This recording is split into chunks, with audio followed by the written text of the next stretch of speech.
Show Ring. Screenplay by Chaplin. Read by Chaplin. Fade in. Exterior Arabian desert sunset. Superimposed title 2000 BC. The wind howls as blowing sand blurs the horizon. The glare of the setting sun blazes. A young girl's voice softens the intensity.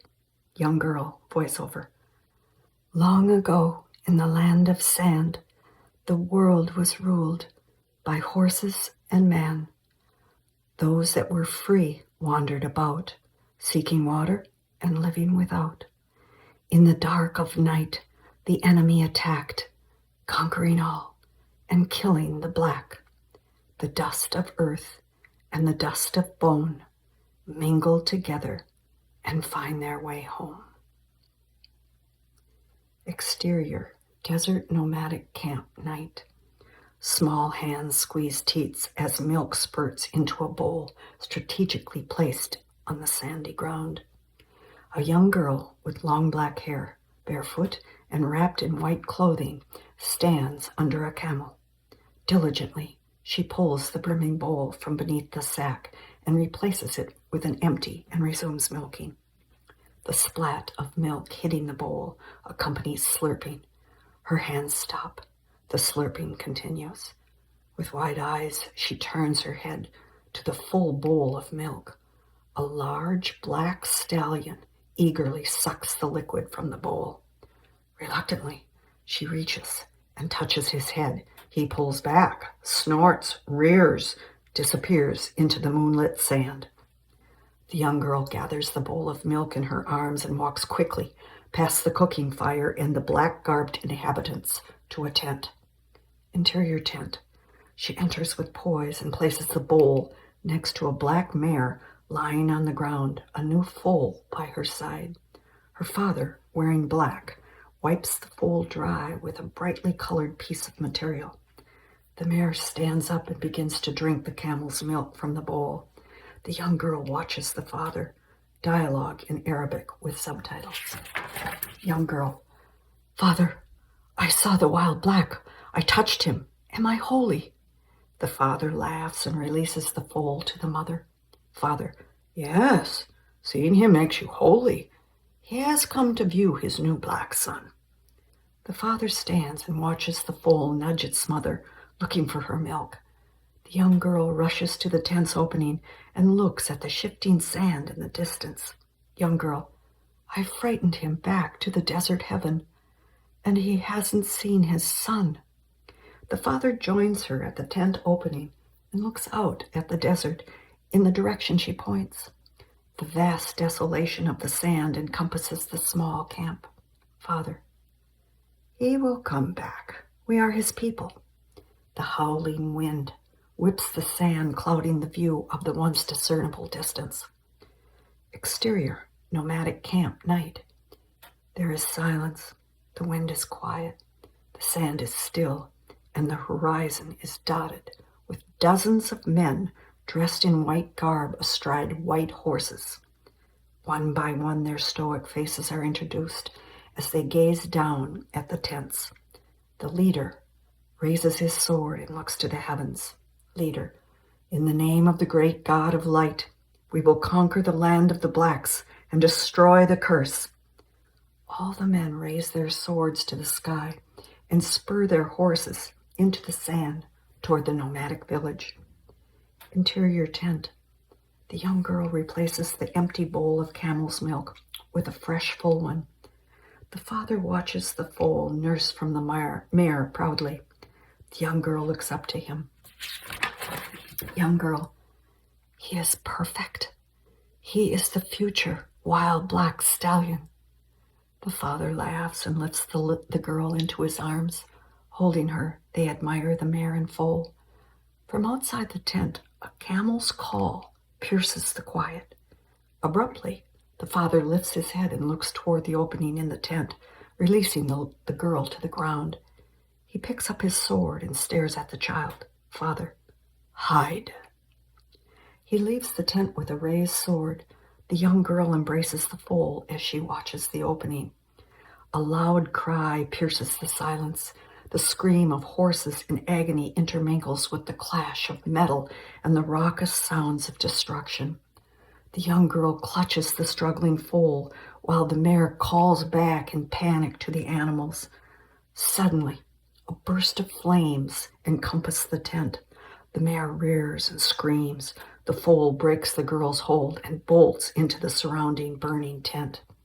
On the ground, looking up at the wild panic of horses, the girl crawls out of the fire into the madness of the camp. Dead bodies and burning remnants litter the ground as the men in white complete the annihilation. In terror, the young girl stands and calls. Young girl, "Father! Father!" In one continuous motion, she is lifted and heaved astride a white horse as it gallops from the burning camp. Through the dissipating smoke and her tears, she sees the wild black horse rearing afar on the moonlit sand. She reaches out to him, desperate in her despite her captor's arms around her. Young girl calling, "I will save you. I promise." Fade to black. Fade in. Interior horse barn, pre-dawn. Superimposed title, Minnesota, present day. A woman's brown eyes peer through spaced boards into the lighted stall of a pregnant black mare. The mare circles, then lies down, ready to foal. The woman's eyes are vigilant. The foal presents. The black mare easily pushes the foal from her opening. There is rustling of straw, the slide of the mare's stall door as it is opened. Leah Ryan, 28, wearing jeans, sweatshirt, and boots, enters holding a towel. Her brown braids hang down her back. She wipes the foal dry, then looks at her wristwatch. It's 4:30. Exterior pasture, dawn. The pasture is empty and peaceful. Dew on the grass, birds chirping. Grain is scooped and water fills buckets. Dissolve 2. The same pasture, mid-morning. 20 head of Arabian horses chase each other. The radio is tuned from a country station to a rock station. The tractor sputters, then runs smoothly. Stall doors slide open and shut. Dissolve 2. The same pasture, midday. The horses are quietly grazing, swatting flies with their tails, and poking their heads through the fence to get the tall grass. Doc, off screen. "That check is good, Leah. Pasterns are a little weak. Get her out tomorrow." Leah off screen. "Okay. Thanks for coming, Doc." The pickup door slams, drives away. Dissolve 2. The same pasture, mid-afternoon. The sun is hot. The horse is sleeping and eating slowly. Congregate under the trees on one side of the field. Johnny, off screen. "Good-looking filly. Nice head. Show horse." Leah, off screen. "Maybe. We'll see how she moves. Come on, 2 more stalls to clean." Sounds of the tractor and manure spreader traveling through the field accompany the stall doors opening. Dissolve 2. The same pasture, late afternoon. The horses are frisky, nipping at each other as they chase around at the gate that leads to the barn, then back out to the pasture. Grain is scooped, water runs. The grunt of lifting precedes hay bales thrown from the hayloft. Dissolve 2, same pasture, empty, against long shadows from the setting sun. Crickets chirping complement noises of horses chewing. The radio is tuned back to country music. Exterior farm, dusk. A Jeep pulls out of the farm driveway onto the road. Interior Jeep, dusk. Leah's profile is silhouetted against the setting sun as she drives. Country music plays on the radio. The road winds. A large lake appears on the horizon. She checks her watch, then turns on the road following the lake to West End Supper Club and parks under its flashing neon. Interior West End Supper Club. Leah enters the sprawling bar through swinging doors. Several people eat and drink at tables scattered around a small dance floor. A large jukebox occupies the corner. Leah waves to Sam, the bartender, a husky, white-haired man washing glasses. Sam, about time you come to see me. I miss keeping you in line. Smiling, she sits down on the bar stool across from him. Leah, beer and a burger. Sam scampers to the tap, pours her a glass. Sam, did that skinny black mare of yours foal out yet? Leah, how'd you know? Sam, I don't see you for months. Then you show up crossing those long legs. Plain to me you've come to brag. He sets the beer down in front of her. Leah, I've been a working machine since Mom left. I came in because I've missed the place. I'm starving, and yeah, I'm celebrating a filly. Sam, Johnny was in earlier, spouting off how you two been pitching manure like crazy. Told me about the foal. Leah takes a drink and relaxes. Leah, laid down like a 20-year-old broodmare. All I did was lose sleep and clean up. Sam, Johnny says that mare is bossy, only listens to you. Leah, nobody's the boss at foaling time. Well, maybe the foal. Smiles. Take my order, or do I put it on the grill myself? Sam pushes the intercom button on the wall. Sam, burger basket at the bar. He turns back to Leah. Sam, you miss hustling tips? Leah, never. Sam, seemed eager when it was paying for that fancy college degree.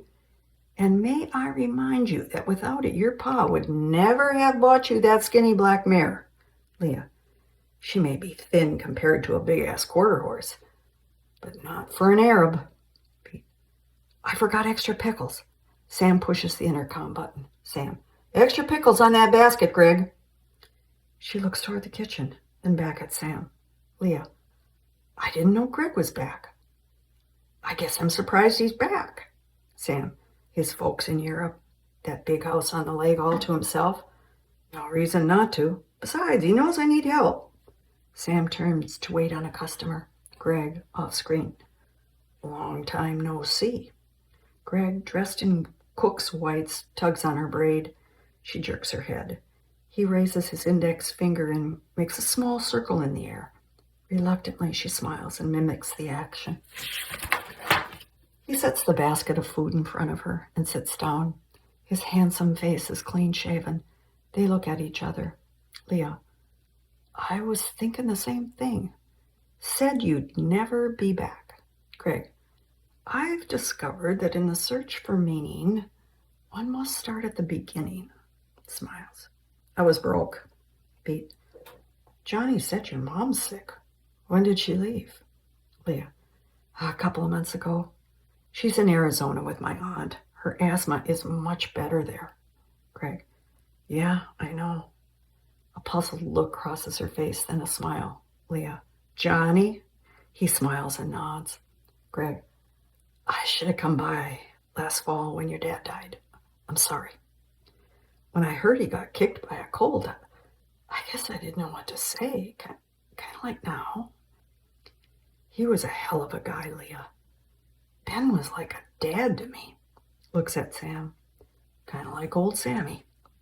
Leah, remember how he'd say, you kids behave. I want to bring him back and put him to work. I got hay to put up. Greg, is the farm for sale? Leah, I hope not. Ma's undecided.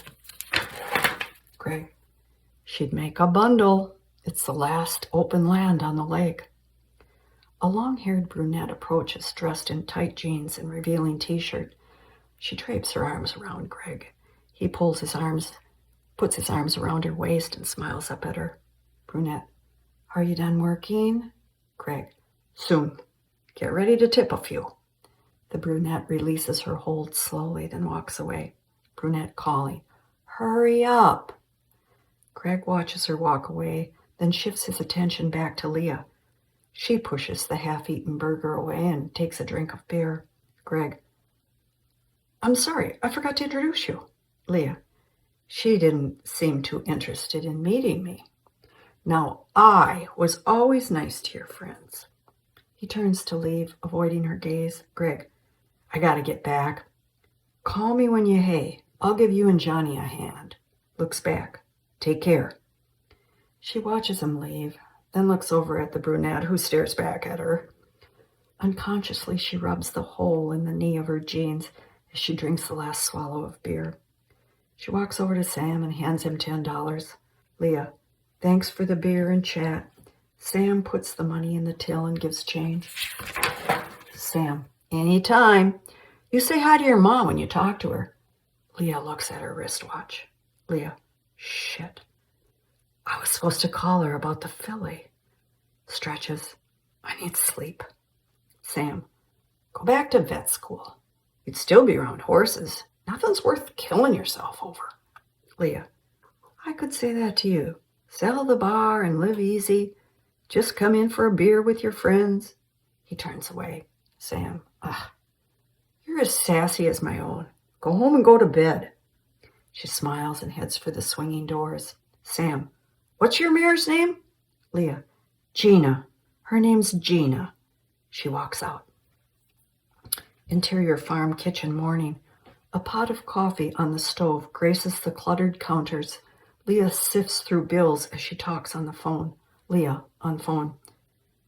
She'll be good size. She's close in the rear like Gina. I'll have to correct that next time I breed. Pause. Yeah, I paid that one. I'll need money for the feed bill, and Doc was out. And I'll need insurance on the filly. Will you call Carl? A pickup truck drives in and parks. Leah looks out the window and watches Johnny, a lanky teenager, emerge and head for the barn. Leah on phone. We're all fine here. Andrea's coming out on the 4th, and maybe Ben Jr. Long pause. Mom, give me a chance. Dad line bred those mares for years. We can't give up. Pause. I'll think about school. But I can turn this around. Think about that. I gotta go. Johnny's here. Bye. She hangs up the phone. Interior barn. Leah enters the milk house door. Pictures of the family at horse shows hang on the walls. A large trophy case is filled with tarnished trophies. A radio blares rock music. She enters the main barn where Johnny moves in time to the music as he stacks hay bales, his back to her. She reaches up to the radio and turns it down. Immediately he looks up at her, a smile on his face. Johnny, we putting Gina and the filly out? Leah, we'll do that first. The back fence along the inlet needs work. Yearling colts need exercising. We're low in grain. I'll arrange a pickup. Johnny sits down on a hay bale. Johnny, why are we working the colts? Leah, the only way we're going to get money for those boys is if they're muscled. Johnny, I haven't seen you this gung-ho since your mom left. Must have been that beer you had at the West last night. Leah, you must live up there. She takes a halter off a hook at the stall door. She looks at Gina in the foal. Johnny, I play pool up there. If I'm living anywhere besides home, it's in this barn. Leah, speaking of the barn, when is your dad cutting the alfalfa? Johnny, says he'll cut on Monday and bale on Wednesday. Just you and me breaking our backs? Johnny joins her in front of the stall. Leah, Greg said he'd help. Johnny, was he sober? Leah, seemed to be. Leah, halter in hand, slides open Gina's stall door. She reaches for Gina's head. Gina snorts and dances. Johnny, you still hot for him? Leah, no, Johnny. I'm just hot. Johnny, oh, geez. Leah laughs and tosses him a lead rope. Leah, I'll lead. You watch the baby. Leah leads Gina out of the stall through the barn door. Johnny follows, guiding the filly with the lead rope. Johnny, better think of a name. You can't keep calling her baby. Exterior barn, moments later. Leah releases Gina in a paddock. She runs wildly. The filly scampers to keep up. Gina slows, allowing the filly to catch her. Leah closes the gate. She and Johnny watch the pair trot in the same synchronized gait, their tails raised as they confidently prance. Leah, looks like little Jezebel moves like her mama. Johnny, you can't name worth crap. I'm calling her Jessie. Leah, Jessie, I like that. Jessie stands alert next to Gina as she grazes. Leah claps her hands. Gina raises her head. then gallops proudly as Jessie scrambles to catch up. Leah and Johnny laugh. Johnny, what are you going to do? She's better than her mom. Leah, show her? Breed her? Johnny, sell her? Leah, I won't sell her. I'm going to turn this place around. Will you stay on through winter? We'll work around school. Johnny, you're stubborn. Same pay? Leah, I'll bump you $1 when we sell the colts. Johnny grunts, then looks out at Gina grazing contentedly. Jessie stretches out in the grass. Leah, I'll take that as a yes. We need hay down from the loft. Johnny salutes. You bet, boss.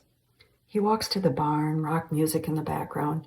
She looks back at Gina and Jessie, then at the herd of horses grazing. Johnny calls from the barn. Johnny, you comin'? Leah, I'm comin'. Interior barn night. Leah and Carl, a gray-haired man in his 70s, well-dressed in his string tie, stand in Gina's open stall door. Gina moves restlessly. Carl lunges and catches Jessie. He moves his hand down her leg. He gently pulls until she releases it. He looks, then lets go. Carl, good round feet. You're sure she's black? Leah, she'll shed out black. Carl gets up and closes the stall door. Carl, straight legs, pretty head. Come 3 years, you'll have a damn good rider. Leah, I need a winner now. If I'm winning, Mom won't sell the farm. Carl, she's leggy, not filled out yet. She won't win and halter. You'd be wasting your money if you show her now. Leah, you're telling me that with the right training, she'll be a decent performance horse? She's better than that. Carl, when you get upset, you look just like that Irish father of yours, but you'll always have your ma's pretty smile. Leah rolls her eyes. Carl looks back at Jessie. Carl, you give this little gal 5 years to grow into those legs. By then, her top line and rear end will match her long neck and pretty head. Maybe she'll give you that winning black stallion your pa used to dream about breeding. Leah, I can't wait for her winners. If I don't find a way into the show ring, she'll be producing them for somebody else. She looks around the barn. Tears come to her eyes. Leah, all of this is ending and I can't stop it. What would you do, Carl? He puts his arm around her and turns his eyes to Jessie. Carl, I'd probably cry just like you're doing. Then I'd walk up to that big old house and drink a tall glass of lemonade with this old bachelor. She smiles and wipes her tears with her sleeve. Exterior farmhouse porch. Carl stops halfway up the steps. He looks back at the setting sun behind the barn, then the row of cedars billowing in a sudden gust of wind. Carl, looks like a storm. You check the barn before you turn in. Leah nods and opens the door. The porch swing creaks in the wind. Carl, when your grandpa built this house, it was the nicest place on the north end. Your ma was just a bit of a thing. I'd come over in the morning, we'd walk to school. When it was colder than she could stand, she'd walk behind with her face in my jacket. Just a bit of a thing. Pause. How's Margaret? Leah, Mom's fine. Come on, Carl. Interior house. Leah stirs a pitcher of lemonade and pours 2 glasses. Carl sits at the table, fills his pipe with tobacco, and motions for an ashtray. Leah complies, then sets the lemonade on the table. Leah, Mom's sending the money to cover the policy on Jessie. Carl lights his pipe, takes a drink and leans back. Carl, yeah. Let me know her registration name as soon as you get the papers. She tells you she canceled the insurance on the herd? Couldn't make the payment. Leah shakes her head and takes a drink. Leah, it's another sign we're going under. Carl, she's smart. She don't need all that insurance. I've only got $2,000 on the Colonel, same as I paid your dad for him. Leah, that's nuts. I rode that horse to a double regional championship. He's still one of the best geldings in the area. He could colic tomorrow and you'd be out an easy 30 grand. Carl, I didn't buy him to make money. Just have a bunch of fun. And we did. Leah, you sorry we didn't take him to the Nationals the year we swept the region? Carl, nah. Shipping a horse all over the country is crazy. Would have been different if it was in Minnesota like this year. We'd have taken it all. Puts the pipe in his mouth. If you were showing and winning, you think your mom'd keep the farm? Leah, eventually. I'd get horses in for training, maybe sell some stock, paying customers. Carl, how bad do you want it? Leah, like I want to breathe. Carl slaps his hand on the table with conviction. Carl, I'll drop the colonel off tomorrow, ride him hard, bring him down to the inlet to swim. I'll give you $500 a month for training and a bonus for every first place. I'll take care of the paperwork. Leah gets up from the table, clearing the glasses. Carl, I'll be at every show. We put him in Western and English. Between the two, he'll qualify for the Nationals. You did it once, do it again. Leah, show season's almost half over. I haven't been on his back in 4 years. He's out of shape. Fat. She turns to him. Leah, I suppose we could see how he does at a small show, then try a Class A. It's a long shot. Carl swings his hand in the air with excitement, stands up and does a little dance. Leah smiles. Carl, we're going back in the ring. I'm signing him up for the purebred show. Leah, that's too big of a show. We won't be ready. I got hay to put up on Wednesday. Carl, still smiling, heads to the door. Leah follows. Carl, you got help? Leah nods, yes. I don't know, Carl. Carl, I'm not asking for a blue. Just get him out there. See what he can do. What have we got to lose? Leah, the farm. Carl laughs and opens the door. It's almost dark. He looks down the porch, the swing still moving in the wind. Carl, it'll be good to get your mom home. She belongs here. Check the barn. Leah, I will. See you tomorrow. He gives her a half wave, then heads for his old Cadillac. She watches for a moment, then heads for the barn. Exterior barn, sunrise. Leah helps Carl back out the colonel, a large white horse, from the horse trailer. She walks the colonel to the barn. Carl calls to her. Carl, Leah! Without looking back at him, Leah, yeah, I know. Ride him hard. Dissolve 2. Leah rides the colonel in the outdoor ring. Carl drives away in a truck, leaving the trailer at the farm. The sign, Ryan Arabians, hangs prominently at the end of the driveway. Carl pulls onto the highway. Exterior inland, day. Leah, on the colonel's back, wade into the water. The horse plunges in for a swim. Exterior paddock, evening. Leah lunges the colonel. Interior barn, night. Leah brushes the colonel with long, rhythmic strokes.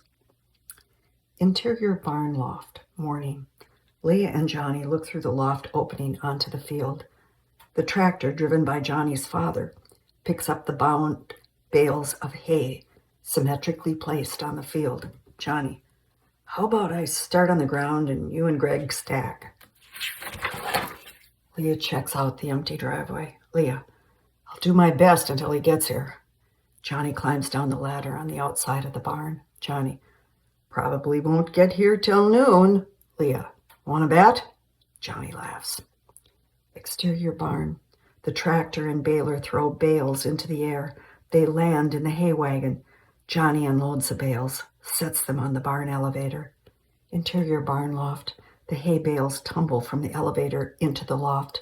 Leah puts gloves on and grabs the twine, lifting the bale. More lifting. A stack of bales. Exterior barn.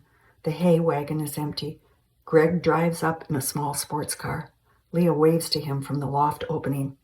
Interior barn loft. Leah, seated on a hay bale, watches Greg climb up the ladder carrying a radio. Greg, you got a head start. I went home to bed right after work. I'll be a working fool. He tunes the radio to a country station. The hay bales tumble off the elevator. Leah, I buy the fool part. The working part I need to see. He pulls gloves from his back pocket, then heads for the bales, gently pushing past her. Music plays. Greg, step aside, woman. This here is a working man. Smiling, she watches him lift bales, then joins in. Series of shots. Johnny unloads the hay wagon. Leah and Greg work side by side in the loft, stacking rows of bales. The tractor pulls a full hay wagon to the barn. Johnny looks up to the sky. It's high noon. Johnny, off screen. Chow time. Leah, Greg, and Johnny and his father share a picnic lunch under a tree. The horses graze in the pasture. The tractor drives up to the barn with a full hay wagon. Johnny unloads it. Leah and Greg, eyes closed, lie in the stacked hay bales. More bales tumble from the elevator. He jerks her up. She resists playfully. The last remaining bales are loaded on the tractor. Johnny's father heads for the barn.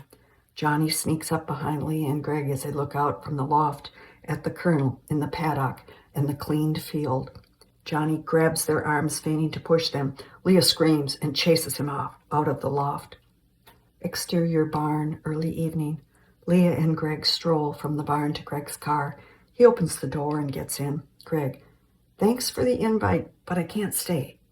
Call if you need help again. I'll be there in September to watch you at the Nationals. Leah, I gotta qualify first. Thanks for helping. I couldn't have done it without you. Greg smiles. You coulda. Leah, kind of like old times. Greg, a little. I really gotta go. She backs away from the car. He waves goodbye at the end of the driveway. She turns around and looks at the barn. Interior show barn, morning. Leah, dressed in jeans, jaunts down the long aisle carrying a duffel bag and show clothes. Banners denoting farms and trainers hang from decorated stalls filled with horses. Music mingles with sounds of horses being groomed for the ring. The click of horseshoe on cement announces the approach of a horse and rider in Arabic costume. As they prance past, the rider waves. She reaches the colonel in his stall, dressed in English gear, ready for the ride. He shakes his head, rattling the tack. Curtains hung in the adjacent stall. She enters.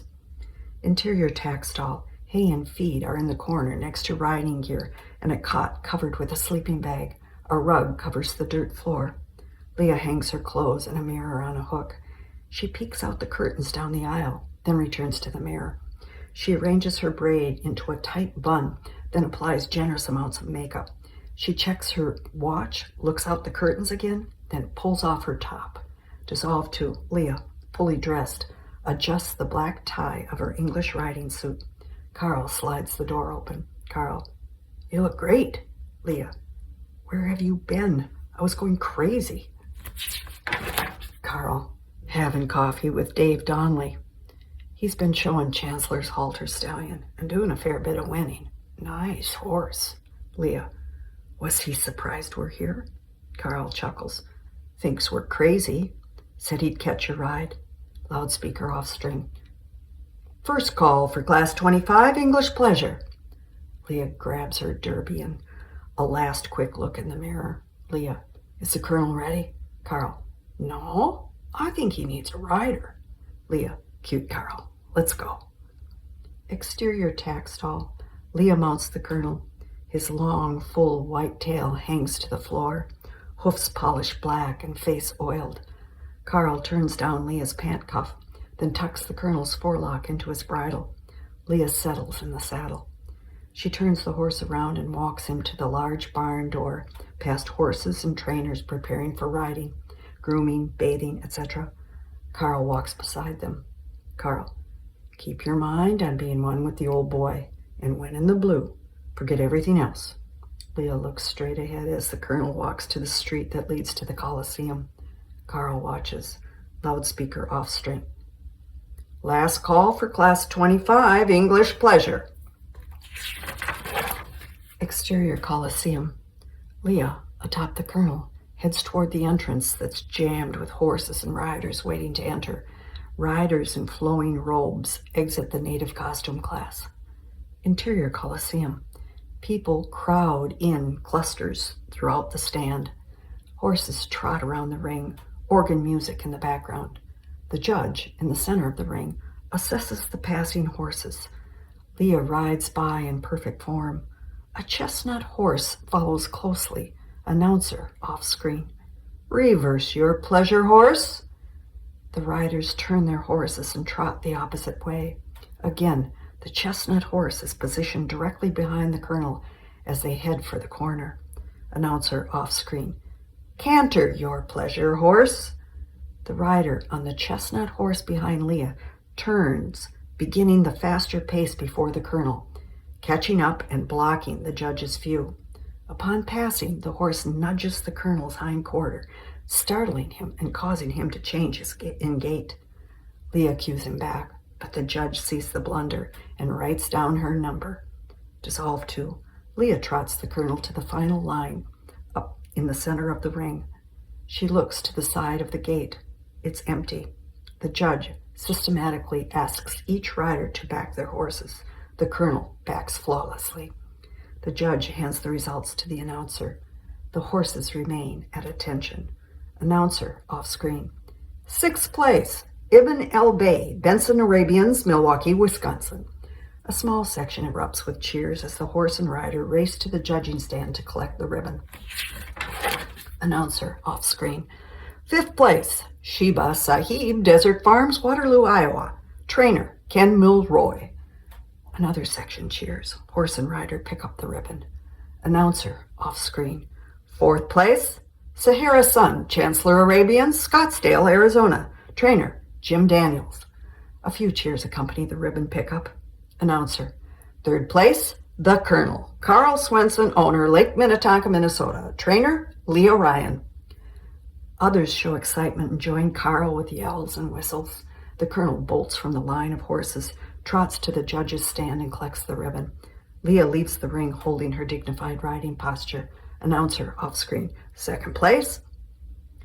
Interior show barn. Moments later, Leah climbs down from the colonel. Carl jaunts to them. He takes the horse from her and removes the saddle. Leah looks at the ribbon, then hangs it on the stall door. Carl. Good ride. He didn't look fat. What happened on that last canter? You were going good then. Leah. I got bunched in the corner. Damn, I know better. I was lucky pulling 3rd. Carl looks up and waves. Carl. Dave! Dave Donnelly. Late 20s, blonde hair, boots, walks toward them. He waves in response to Carl's greeting. Dave to Leah. You did great. You're going to be hard to beat. Again. Leah. A halter man all smiles over a performance ribbon? What's going on? Dave. I'm showing Chancellor's Ibn tomorrow, and I want your opinion because... Leah. Yes? Dave. He's asked me to show him at the Nationals. Maybe he's after the hometown advantage. Carl exits the stall with the saddle. Carl. Little Dave Donnelly, up there with the big boys. You may win if you can beat LaRue's Russian import. National Stallion Halter Champion. Honey of a wedding present. Carl enters the tack stall. Leah grabs Dave's arm. Leah. Wedding? Who and when? Dave. Julie Manning. Her family is in Austin. She rides that gray mare, Ressa. Leah. Julie Manning. Julie Manning. I remember the mare. Embarrassed, Leah rolls her eyes. Dave shakes his head. Dave. You're impossible. The big day is January 3rd, after the Nationals and before breeding season. Leah. Pretty smart marrying someone in the business. Talk about a good year. Congratulations. Dave. And I thought you'd cry hysterically and beg me to call it off. Leah. I'm being nice. I need a favor. Dave. What? Leah. My mare had a filly. I'd like your opinion. Dave. I can't come for a few weeks. Leah. Bring Julie. He nods, preoccupied. Dave. You get a black? Leah. Black as they come. Dave. You going black crazy and breed for color? There's always some sucker that wants a black, no matter how it stands. Leah, while you're slamming black Arabians, I'll be breeding a black halter champion. Dave to Carl, usually people sleep while they dream. Leah, when you see my foal, you'll think you're dreaming. Dave to Carl, it's getting a little deep around here. I gotta go. He smiles at Leah, then turns to walk away. Leah calling, you're jealous. Dave calls back, yeah, Leah, I'm jealous. She smiles. Interior tax stall day.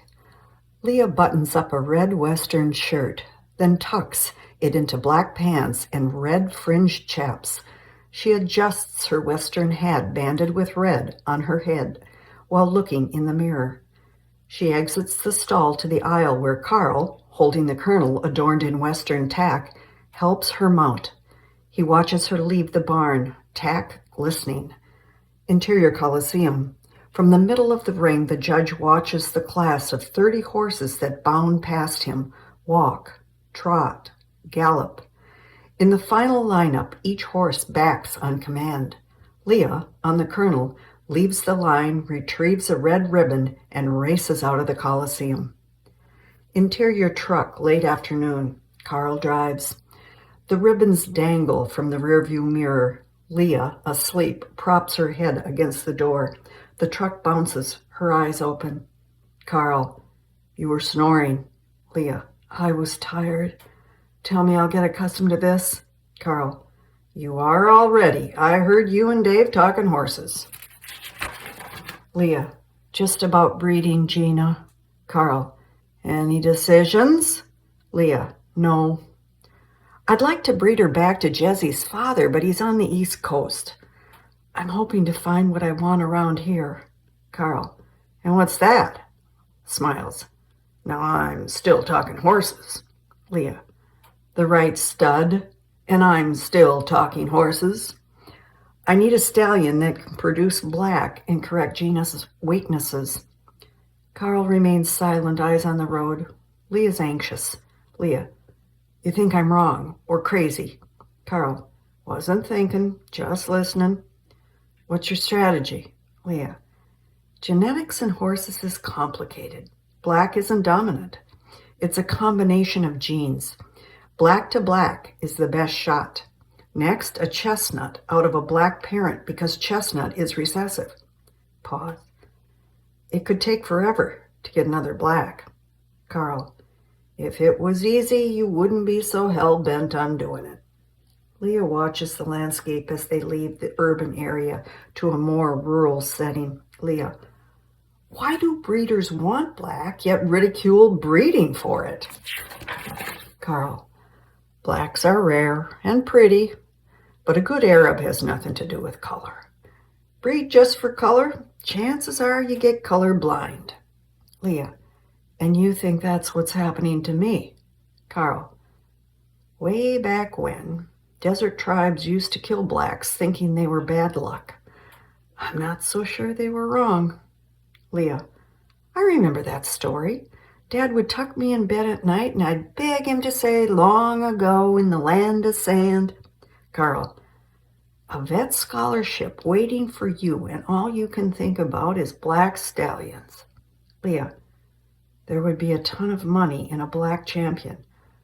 I've got a shot at it with Gina. I'd say that's good luck. The lake appears ahead, houses interspersed with hills. The farm comes into view. Carl stares silently at the road. Leah, well, what do you think? Carl, I think your horse stories are almost as good as mine. They laugh. Interior farm kitchen mid-morning.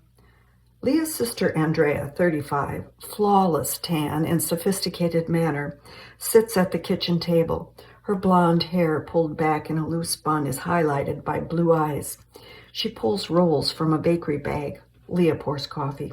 Andrea, Mom sound okay? Leah, yeah. She was happy about Gina's foal. Sorry she missed the excitement. Said to say hello to you and Ben Jr. Leah sits down and chooses a Bismarck from the plate. Andrea takes a muffin. Andrea, she mentioned selling the farm? Leah, not directly. What's going on? Andrea, Ben Jr. wants me to help convince Mom to sell. Leah, so are you? Andrea, I'm staying out of it, but I don't think he will. Horses are not his idea of a sound investment. Says he can sell the land tomorrow. I told him to wait. Mom's too vulnerable. She isn't over Daddy's death. Andrea sips her coffee. Leah stares at her. Leah, this place can make it. I need a couple of years, but it can be done. Andrea, all I heard for 20 years was Dad talking about the big break or how he found the perfect outcross for the mares. He couldn't do it. It killed him. Leah, I can. I know how to do it. Tears come to Leah's eyes. Andrea, God, you're just like Daddy. Who knows? Maybe you can. I won't take sides, but don't pressure her. You promise me? Leah nods and wipes her face with her sleeve. Andrea, come here. I want to show you something. Andrea pulls Leah over to the mirror in the hall. Leah faces the mirror. Andrea, that's a pretty girl. She needs more in her life than 14 hours a day of work. She needs a boyfriend. Leah lifts her chin, feigning vanity. Leah, what do you think my chances are of finding one that will clean barn? Andrea plugs her nose. Leah laughs. Andrea turns to the window, drawing the curtains back. Andrea, I'm missing the sunshine. Leah, I'll get the horses saddled. Meet me out back. Leah picks up a picnic basket and heads for the door. Andrea, no peppy thing I have to keep in check. I don't want to be sore. Leah, you get old Mellow. Knows his way to the lake blindfolded. Exterior farm, early afternoon. Leah and Andrea ride horses up a tree-topped hill, the lake in the distance. Andrea, remind me to grab the luggage before I leave. I'm going to Chicago with Larry for a week.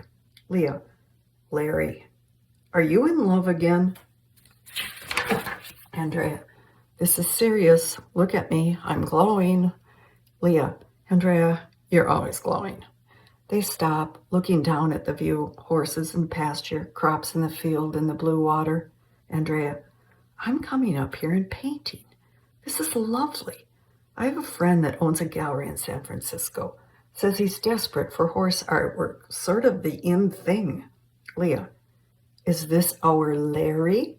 Andrea, no, but he's rich like our Larry. They laugh and begin the descent to the distant sandy beach, a corral, and a small speedboat secured to a rickety dock. Dissolved to beach. Picnic supplies are scattered about. Andrea, in a bikini on a towel, faces the sun, her body an even bronze. Leah, wearing a one-piece suit, emerges from the lake. Her tan face and arms contrast her white legs. Her wet, long braids hang down her back. She grabs a towel, wipes off, and sits down next to Andrea. Andrea, how's the water? Leah, great. Touches leg. My legs are burning. Thank God I don't have to ride the colonel tomorrow. Leah pulls her jeans on over her swimsuit. Andrea sits up, lotion in hand, and rubs her legs. Andrea, the colonel? Leah, Carl's campaigning him for the Nationals. We baled hay on Wednesday, and I barely made the weekend ride. Leah lies down on her half of the towel. Andrea, you and Johnny put all the hay up in one day? Leah, Greg helped. Andrea, you saw Greg? Leah, he's back working for Sam. I think he's got a girlfriend. Probably felt sorry for me. Sits up. All he wanted to do was help out, okay?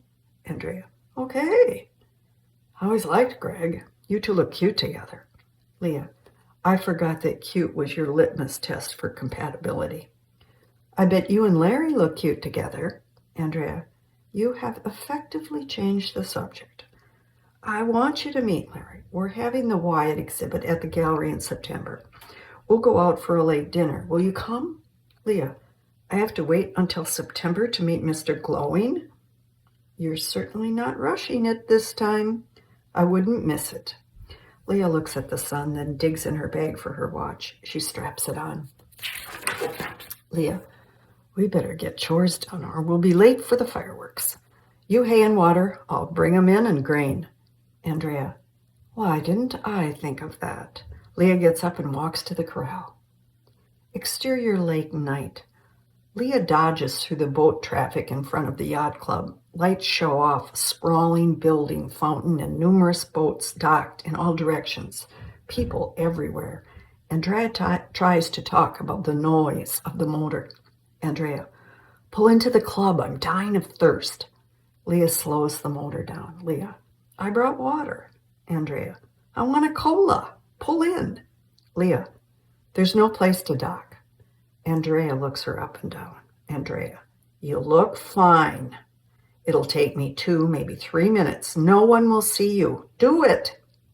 Leah groans, gears the motor up, and angles toward the dock near a concession stand. Andrea spots an empty dock space and signals Leah to pull in. Leah maneuvers in, grabs the post, and Andrea jumps out and walks away. Leah calling, 2 to 3 minutes. Andrea speeds up, disappearing into the crowd. Leah holds the post for a moment. She gets on the dock and crouches to hold the boat. She gazes out at the lighted boats on the water. She feels a tug on her braid. Mark, off screen. Hey, kid, move your boat. Leah turns around and stands, securing the boat with her foot. Mark Wellington, tall, clean-shaven, tan, and dressed in whites, holds a drink. Sunglasses cover his eyes, even though it's dark. Irritated, Leah looks at him a moment, hands on her hips. Leah, is there something wrong? Mark takes a few steps back. Mark, miss, this is my friend's spot. You have to move your boat. Leah, my sister will be back in a few seconds and we're gone. Leah looks down the dock and sees Andrea holding a can of soda. She waves and addresses Mark. Andrea, Mark Wellington. Mark, Andrea, hi. Andrea, I ran into a friend of yours at the bar. Congratulations. Don't you always win that sailboat race? Mark, yes. It's quite boring, isn't it? You and your sister should join the victory party. He looks over at Leah and smiles. She ignores him and gets into the boat. A boom and crack follow. The sky fills with color. The crowd oohs and ahs. Leah, we better go, Andrea. We're in Mr. Wellington's spot. Leah starts the motor. Andrea jumps in the boat. Andrea, Mark, I've thought of how you can find some Western artwork. Call me. Leah pushes the boat away from the dock, but it doesn't move. Mark Wellington's foot is holding it. Mark, say, Andrea, what's your sister's name? Andrea flashes Leah a look of confusion. Andrea, I'm sorry. Leah, this is Mark. Mark stares at Leah. She returns the eye contact, then looks down at his foot. He smiles and releases the boat. Mark, goodbye, Leah. Hope to see you again soon. Leah to Andrea, what a snob. The boat drifts away from the dock. Leah engages the motor and steers toward the open water. Andrea waves at Mark. Andrea, he's single, Leah. Leah, so is Jack the Ripper. Andrea, if he owned horses, you'd think he's cute. Leah ignores her. Series of shots. Carl and Leah unload the Colonel from the trailer. Leah, dressed in show clothes, gets a boost into the saddle from Carl. He runs next to the Colonel, giving instructions as she rides out of the show barn. Ribbons are displayed on the stall door. Carl, Dave, and Leah laugh and eat at a restaurant. Pitchforks in hand, Leah and Johnny watch Gina and Jessie run in the pasture. Leah struggles to mow the grossly overgrown lawn. Leah holds the Colonel by his halter while a farrier shoes him. Leah rides the Colonel over the hill on the farm. Leaves have turned fall colors.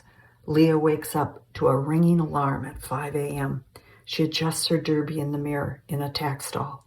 Leah rides the Colonel in the show ring. Carl drives. Leah sleeps. A blue ribbon hangs from the rearview mirror. They pull into the farm.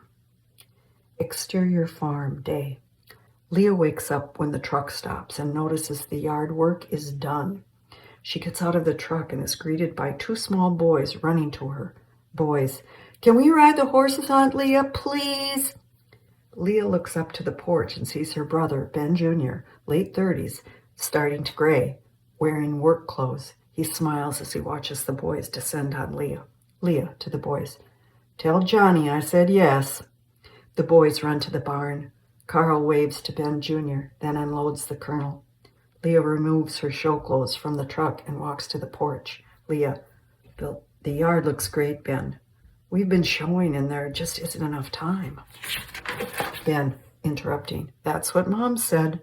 She's coming home to watch you ride at the Nationals." Leah, "I know." Leah walks past him into the house. He follows. Ben, "She's worried you're working too hard. Too much responsibility." Interior kitchen. She sets her clothes on the table. Leah, "I'm doing fine.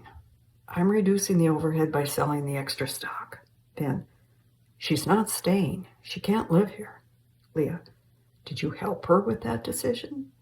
"She has the right to make up her own mind. She's an adult, remember?" Ben, "I just hope you remember." She turns to him. Leah, "And you remember that your real estate license is to make a living, not destroy this family." He stares at her, then goes back outside. Interior barn, mid-morning. Country music blares as Leah pitches manure from an empty stall into the spreader. In her barn clothes, with a red bandana on her hair, she works hard, deep in concentration. She jumps when Dave and Julie enter. Dave, "Where's your mare?" She turns quickly. Julie has a sporty all-American look, bobbed hair, expensive sportswear. Leah, "Hi, Julie. I'm glad you came. Come on, Gina's out back." Leah puts down the pitchfork and removes her gloves. Julie, "I've watched you ride so many times. Dave would have had to tie me up to keep me away. And I want to see the Colonel." Paddock. Dave and Julie hang on the fence, eyes on Gina and Jesse as they trot in a circle. Leah whistles, throws rocks into a can and shakes it. The horses extend their legs to a gallop. Gina's tail loops on her back as she snorts in excitement. Dave, "She's got a great head and neck. She travels too close in the rear to win and halter, but it gives her that snappy action. You might lose the flash if you breed for halter. But if it were me, I'd risk it. If you could get a black stud that could move like her and place consistently." Dave looks at Leah intently. Julie, "Where's the Colonel?" Leah, "In the pasture with the herd." Julie waves a short goodbye and leaves. Leah returns her attention to Gina and Jesse. Dave, "We've got a stud at 4 seasons in for halter training that's worth a look." She nods in agreement. Leah, "After the Nationals. What color is it?" Dave, "Black bay." He shakes his head amused. Leah, "No harm in calculating the possibilities. Can you change him to a chestnut with a black parent?" Dave, "I'll work on it. First, I'll find out the breeding fee. Work a deal if I can." Julie runs to them from the pasture. Julie to Dave, "I love it out here. Maybe we'll get a place by the lake." Dave smiles and nods, then pulls her close. Dave, "We've got to get going." Julie, "Bye, Leah." They walk to the car. Leah calling, "I'll be out after the Nationals." Dave waves to her without looking back. Leah watches as he pulls Julie close and kisses her. Interior farm living room night. Leah, in her robe, hair down and wet, reads a horse magazine. The clock strikes 10. She puts the magazine down, looks at the clock. Interior, West End Supper Club night. Leah, hair flowing, walks through the swinging doors into the busy bar. Sam, behind the counter, smiles and waves. She sits down at the bar. He opens a bottle of beer and sets it in front of her. Sam, "You look good." Leah, "Compared to how I usually look." Sam laughs. "I didn't say that." A customer beckons Sam for service. He walks away. Leah sees the brunette woman waiting tables. She digs in her purse for money, then walks to the jukebox. After choosing tunes, she turns and bumps into Greg. Greg, "Hardly recognized you with your hair down." To brunette, Bring us a couple more beers. He puts his hand on Leah's back and guides her to a table. She gives him a questioning look. Leah, I thought you too. Greg, we just have fun sometimes. Table. The brunette sets down bottles of beer in front of Greg and Leah and removes the empties. Greg, your third crop of hay in? Leah, yeah, Johnny's dad put a crew together. If the weather holds, we may get a fourth cutting. Greg, bet your mom's proud the way you've held the business together. Leah, after the Colonel wins the big one, I'll take my bow. The song Redneck Girl by the Bellamy Brothers begins to play from the jukebox. Leah, I love this song. We're going to dance. Greg puts his hands in the air. Greg, no. My knee's been aching. Those cement floors in the kitchen are killers. Leah gets up, snapping her fingers to the beat. She pulls him by the arm. Leah, do yourself a favor. Get a new line. He pushes his chair back and slowly gets up. Greg, just one to show you I still got it. She leads him onto the half-filled dance floor. He takes her into his arms, twirls her, then pulls her to him. They move with ease to the fast-paced tune. Leah smiles as she sways. The song ends. Greg releases her. A slow one begins. He attempts to return to the table, but she pulls him back into her arms. He complies, taking control again, and they move together in a close embrace. She reaches around his neck, tracing his ear with her finger. She puts her cheek to his and kisses. He stops dancing and drops his hands from her back. Greg, don't start. He turns and walks to the table. She follows. Leah, don't start what? Greg looks around the bar at people watching. Greg, sit down, please. Just sit. He takes a drink of beer. They sit. Leah stares at him. Greg, I hate when you're mad at me. Leah, poor Greg. His easygoing nature is taxed with a little emotion. Drink some beer. You'll forget. Greg, I don't want to forget. I can't. Believe it or not, I want what's best for you, and it's not me. Leah, it is, and I want us back. Greg takes another drink. Greg, you don't get it.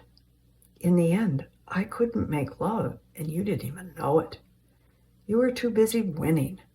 You see, Leah, you always win. I don't. Greg puts his head down. She stares at him, then pushes herself from the table and stands over him. Leah, you're wrong, Greg. I don't always win. She picks up her purse and walks out. Interior airport dusk. Leah watches as passengers disembark from the flight. She's stylishly dressed, her braids pinned up. She checks her watch, looks up, and sees her mother making her way through the crowd. They hug. Leah takes her carry-on luggage. Margaret, white hair and blue eyes, is dressed in a lightweight suit carrying a coat. Her fine features resemble Andrea. Margaret, I'm glad I'm home. Leah, I've got a surprise for you, but we need to hurry. Exterior gallery, night. Leah parks the Jeep in a lot across from the modern, brightly lit building. People, formally and informally dressed, park and walk to the large entrance. Interior art gallery. Leah and Margaret enter a reception area filled with people and television news cameras. There is a table with food in the center of a large 2-story room. Wine is being poured. Andrea, beautiful, filters through people to greet them. She embraces Margaret. Andrea, I thought you'd be too tired. You're okay? Some old friends of yours are here. Margaret, I'm fine. You look lovely. As a waiter carrying a tray full of wine passes, Andrea grabs 2 and hands them to Leah and Margaret. Andrea, they've got me giving a tour for some VIPs, but it will just be a few minutes. She gives her a quick kiss on the cheek, then leaves. Margaret smiles and waves across the room. Margaret to Leah. Excuse me, honey, I see someone I know. She hurries away. Gallery exhibit. Paintings hang throughout on walls and halls. Art patrons mingle, admiring both the work and each other. Leah lingers at a particular picture, a hill and a lake. Mark Wellington stands behind her. Mark, liked it so much I bought it. Leah turns. After a moment she recognizes him. She smiles. Leah, awfully nice of you to lend it for the show, Mr. Wellington. Mark, we've met? I'm sorry, I can't recall. Leah, and it was so memorable for me. Have a nice evening, Mr. Wellington. She turns and walks to the next painting, amused. Mark remains perplexed. Dissolved to lobby. The crowd is thinned. Leah and Andrea wait for Margaret, who converses with a group of friends. Andrea, Larry's coming back. He had business to take care of. Leah, Mom's tired. We're going. Tell Mr. Glowing that he screwed up. The boyfriend missed the chance to impress the mother. Andrea, a few more minutes. Wait. Andrea heads into the crowd. Leah calls after her. Leah, we're leaving. As she calls, she attracts the attention of Mark from across the room, standing with a well-dressed group, a bare-shouldered brunette attached to his arm. He excuses himself and makes his way to Leah. Her back is to him. Mark, if you wanted to remain the mystery woman, you should have stayed away from Andrea. Leah, isn't it? She turns. He's inches from her face. She blushes. Leah, yes. But if you recall, I do respond to, hey, kid. He takes a step back, surprised at her quick rebuttal. Mark, it was dark. The honest mistake of a drunken sailor. Am I forgiven? Leah, forgive and forget. Mark, the forgive I accept, but I don't imagine forgetting. Good night, Leah Ryan. With a slight bow of the head, he returns to the brunette who watches. Leah matches her gaze, then scans the crowd for Margaret. Front door. Leah helps Margaret put on her coat. Andrea is with them. Leah, bring him to the Nationals. We'll meet him there. Andrea, he can't. I already asked. I'm sorry, Mom. Margaret, don't be foolish. I had a wonderful time. She hugs Andrea goodbye. Interior Jeep, night. Leah drives. Margaret is asleep. Leah, under her breath. The forgive I accept, but I can't imagine forgetting. Pompous ass. She turns on the radio. Exterior Coliseum parking lot, afternoon. Trucks and trailers are parked bumper to bumper. People and horses, some with riders, meander around. In the distance, the outdoor riding ring is busy with horses being exercised. Interior motorhome, late afternoon. Margaret and Carl sit at a table drinking coffee and playing cards. Leah, wearing jeans, enters. She pulls off her boots, then lies down on the sofa bed. Carl, how long did you ride him? Leah, an hour, and yes, he urinated. I've got to take a shower and get ready. Carl, you got time. Relax a little. He exchanges a smile with Margaret, then deals the cards. Andrea enters carrying a garment bag and boxes. Andrea, surprise, surprise! Margaret eagerly rises and takes the boxes from Andrea, who holds the bag out to Leah. Andrea, well, open it. These nimble little fingers made it, and it's gorgeous. Leah unzips the bag and pulls out a black, tailored English riding suit, a silk blouse, and black tie on a hanger. She examines it, then holds it close. Leah, God, Andrea, this is great. My old one is shot. Andrea, we know. Look in the boxes. Leah opens them and finds a new derby and a patent riding boots. Andrea, you'll be stunning tomorrow. Margaret, and now something for you to wear tonight. Carl dramatically opens the closet and carries boxes to Leah. Leah to Carl, and you watch me sew new buttons on my shirt? Carl, when you're busy, you're quiet. Leah laughs. She opens the packages, finding white satin Western show clothes, accented with silver, a white hat, white chaps, and silver boots. She pulls the clothes to her and twirls. Leah, I can't believe it, holds the chaps to her hips. The only thing that's moving on me in that ring is fringe. She shakes the chaps, lets out a yip, then runs to Margaret and hugs her. Leah, it's showtime. Excuse me. Leah sets her clothes down, picks up a robe, and heads for the bathroom. Andrea pours herself a cup of coffee while continuing to talk to Leah. Andrea, Mark's going through the art booths over at the Coliseum like a kid at Disneyland. Hopefully he'll come and catch your ride. Leah comes out of the bathroom with a stunned look. Andrea, he's not sure he can come tomorrow. Family plans. Margaret, now he's the Wellington boy. His parents own all those flour mills. Andrea, Mom, they own the industry. Leah, I don't know. I didn't know he was coming. Andrea, I didn't know you cared. Leah returns to the bathroom and shuts the door. Interior show barn evening. Carl helps Leah, dressed in her new Western show clothes, up onto the Colonel. She looks great, sexy. She adjusts her hat low over her eyes, then pulls the reins into position and begins the walk toward the large open door. Carl walks beside her, as usual. Carl, it's just another ride, another opinion. Don't worry about the old boy. Stay calm.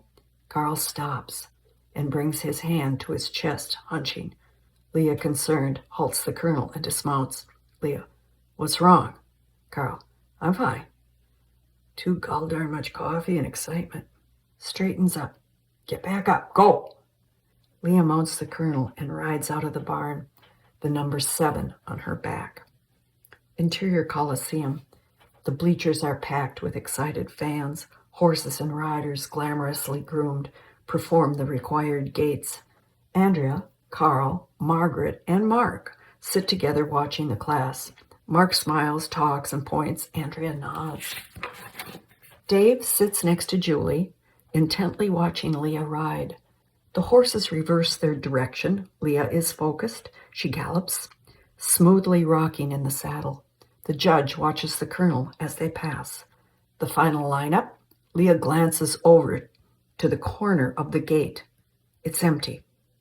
The judge reads names from a paper. Horse and rider race from the lineup.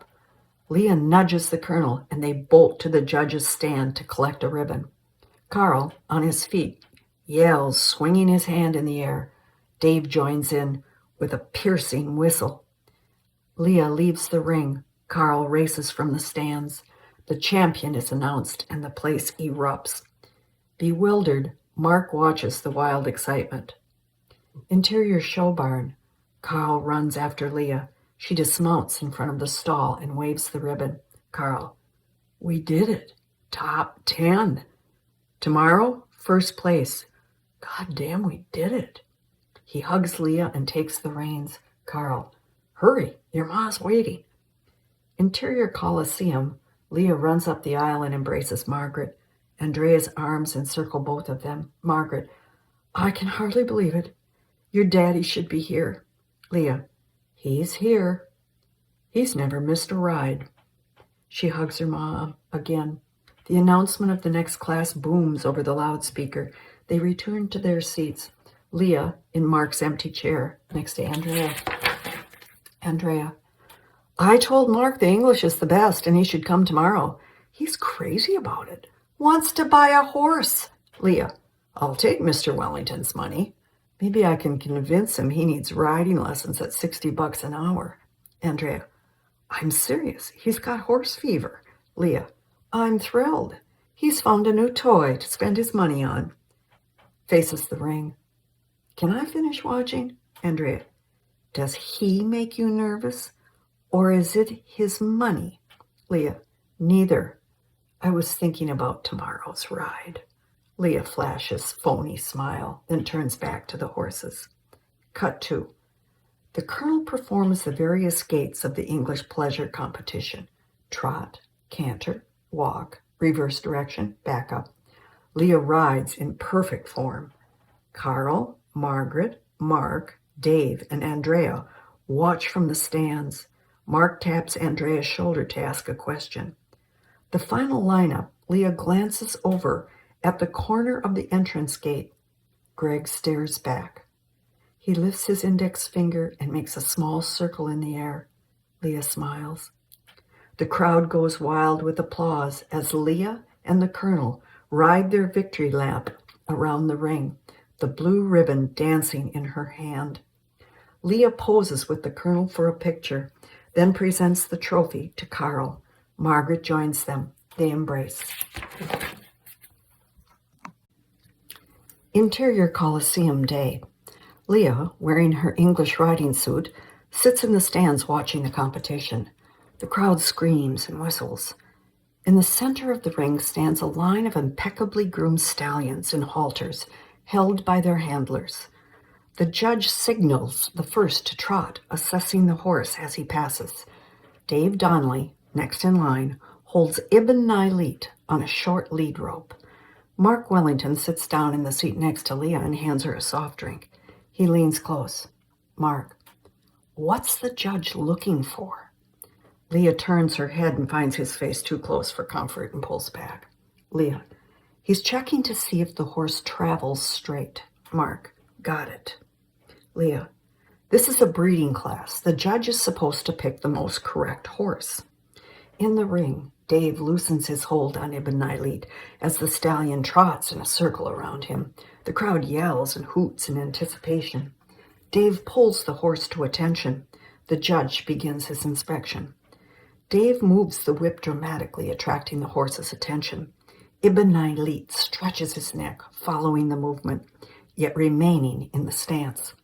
The horse snorts as Dave demands focus by jerking the chain on the halter under his muzzle. Mark, what do you mean supposed to pick? Leah, at this point, it's a matter of taste, showmanship, and perhaps Ibn Nailit's advertising campaign. Leah turns back to the ring. Mark sits back in his seat thinking. Andrea, Margaret, and Carl, seated next to him, watch the action. Mark leans to Leah again. Mark, what does Ibn mean? Leah, it's Arabic. It means son of. Chancellor paid over $2 million for that horse. He wants everyone to know its pedigree. Dave trots Ibn Nailit away from the judge. The horse moves with poise and power. The crowd erupts. Leah jumps to her feet and whistles. She looks over to the corner of the gate. It's empty. Interior show barn night. A champagne fountain bubbles in front of Ibn Nailit's stall. Next to it, a table of food. A band plays as people mingle, celebrating victory. A photographer takes a picture of Ibn Nailit, Dave, and Mr. Chancellor, gray-haired, well-dressed, holding a large trophy. Julie stands close by, holding champagne glasses. Leah, Mark, and Andrea sip champagne. Andrea to Leah, I gotta go. Got a big date. Leah nods. Andrea catches Margaret's eye, waves goodbye, and leaves. Mark intently watches Chancellor, Dave, and Ibn Nailit. Mark, what's Chancellor going to do with Ibn Nailit now that he's the big winner? Leah, double his stud fee, probably show him at the European Nationals. You don't win money, just the opportunity to make it, and he'll make plenty. Mark, okay, you get the foals, raise them, show them, breed them, look at them. That's it? Leah, well, I ride them.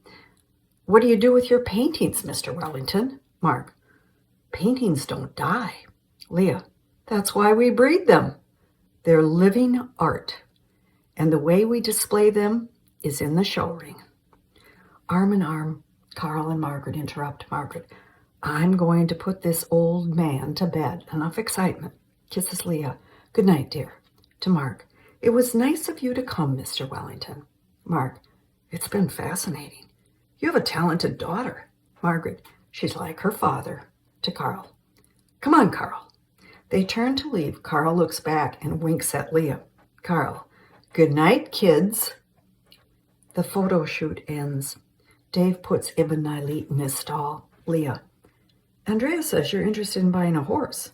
I have riding geldings for sale. Come out and take a look. Mark, I'll do that. Julie, all smiles, wearing a pretty dress, approaches. She gives Leah a hug. Julie, congratulations, a great ride.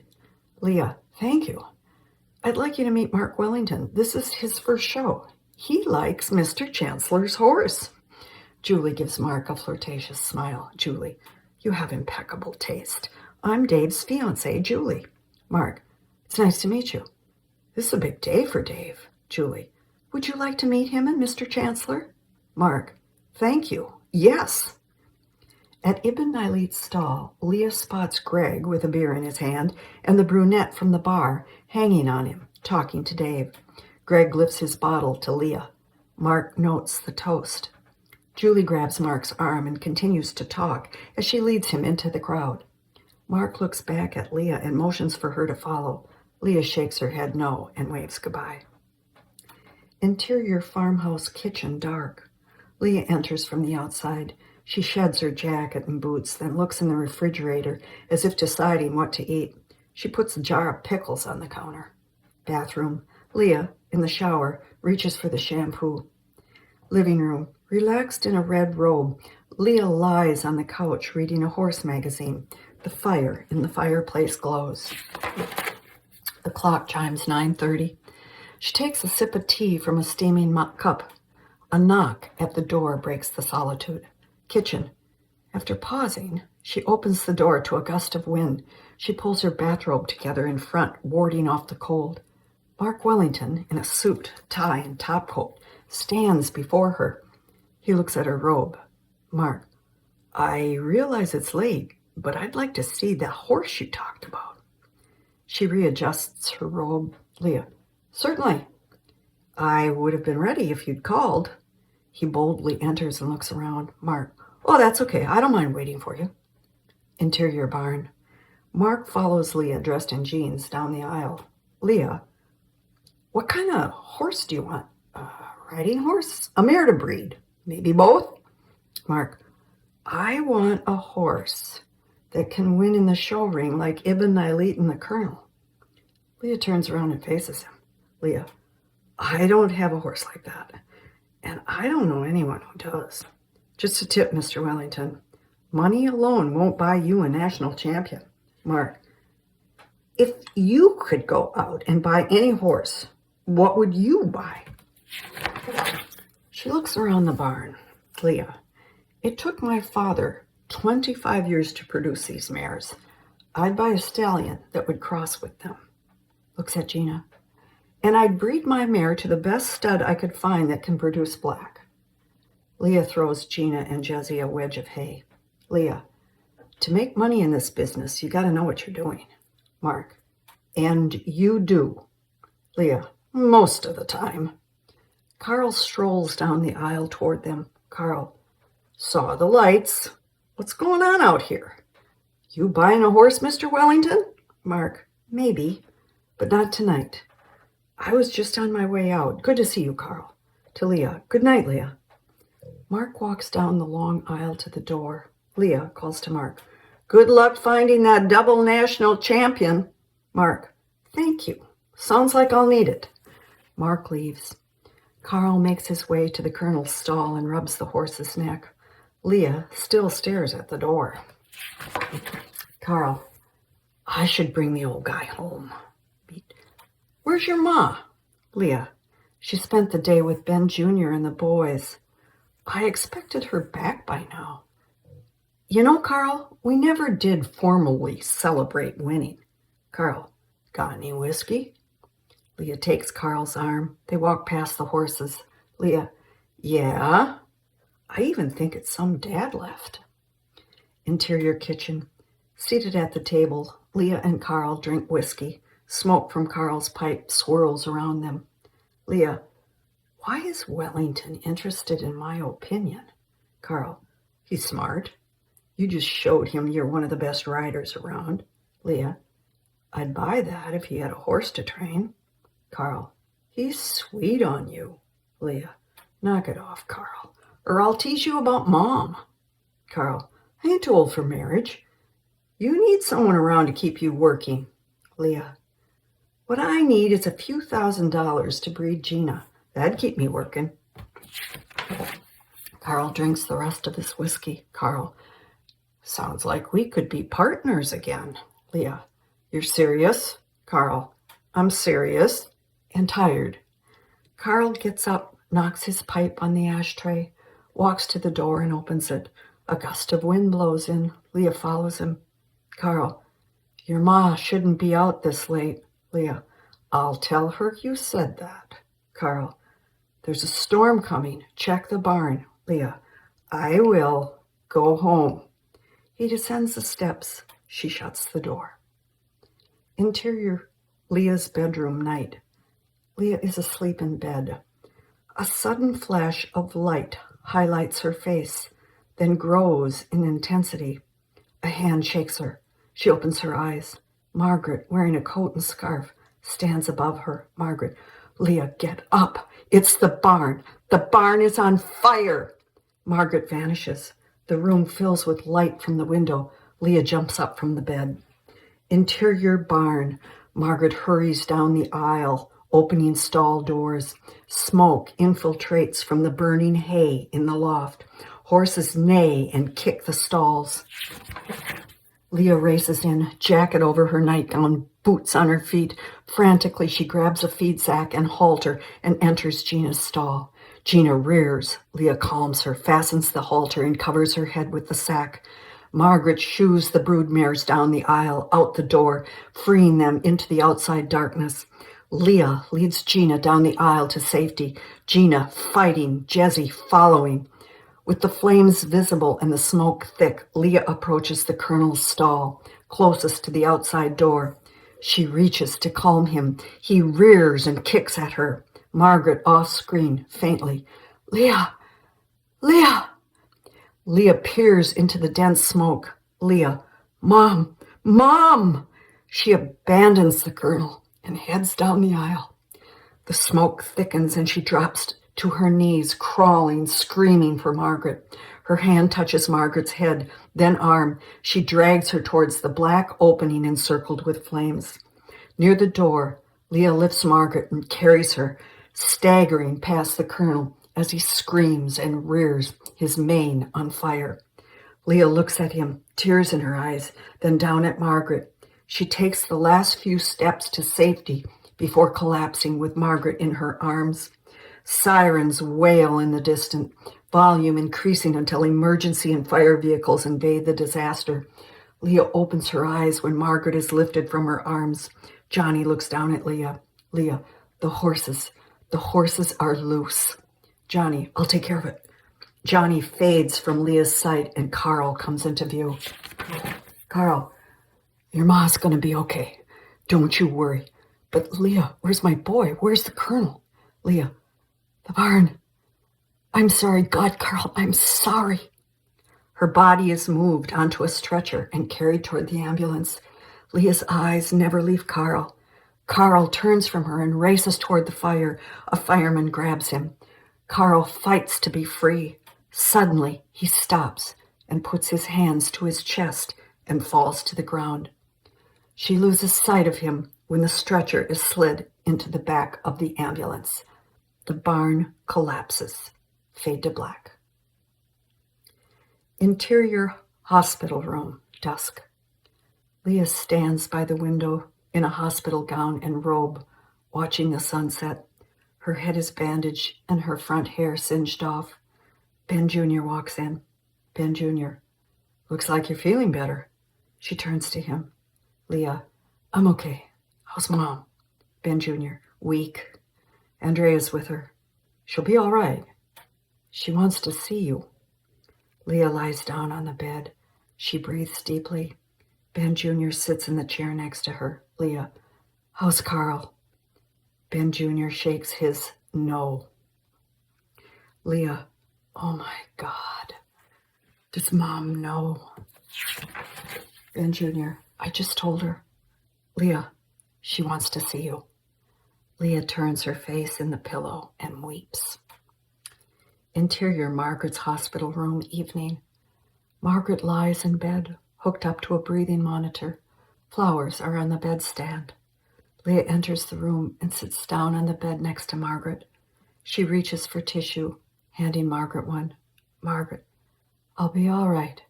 Just need to be on this for a while. Eyes monitor. Leah, I'm selling the farm. Tears. I have no choice. I can't go back there. Leah, I know. Leah hugs her and wipes her tears. Leah, I'll be fine. I have Gina and Jesse. I can always ride for someone else. I'll be fine. With difficulty, Margaret reaches for her hand. Margaret, I would have kept it, but this is too much. It's taken 2 men from me. Leah, I understand. Leah tucks the covers around Margaret. Margaret closes her eyes. Margaret, Carl and your daddy are together. Leah, try to sleep, Mom. Hallway, crying.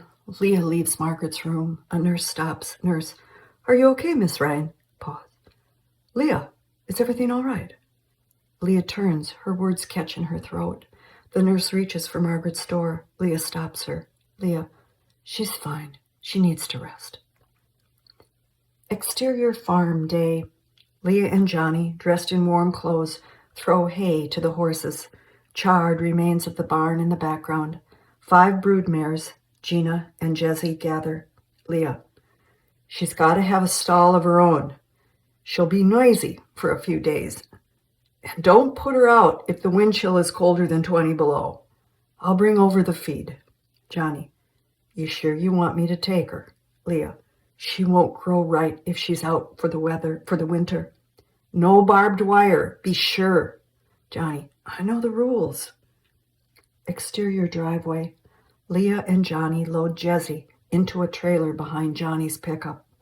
Gina paces at the fence line calling. Jesse calls from the inside the trailer. Johnny shuts the trailer door. Leah, I need hay. Ask your dad how much he'll charge. Johnny nods and gets into the truck. Leah heads for the house. Jesse screams from the trailer. Interior kitchen evening. Leah, with a pair of scissors in hand, stands in front of the mirror assessing her singed hair. Andrea sits at the table drinking wine. Leah, Mom wonder why I wasn't there to see her off? Andrea, didn't say. She just seemed glad to be out of the hospital. Maybe she'll call. Leah, I should write to her. Andrea, she made Ben promise not to hold an auction. Everything is for sale in a closed bid, horses included. We're to take what we want. Leah, he told me.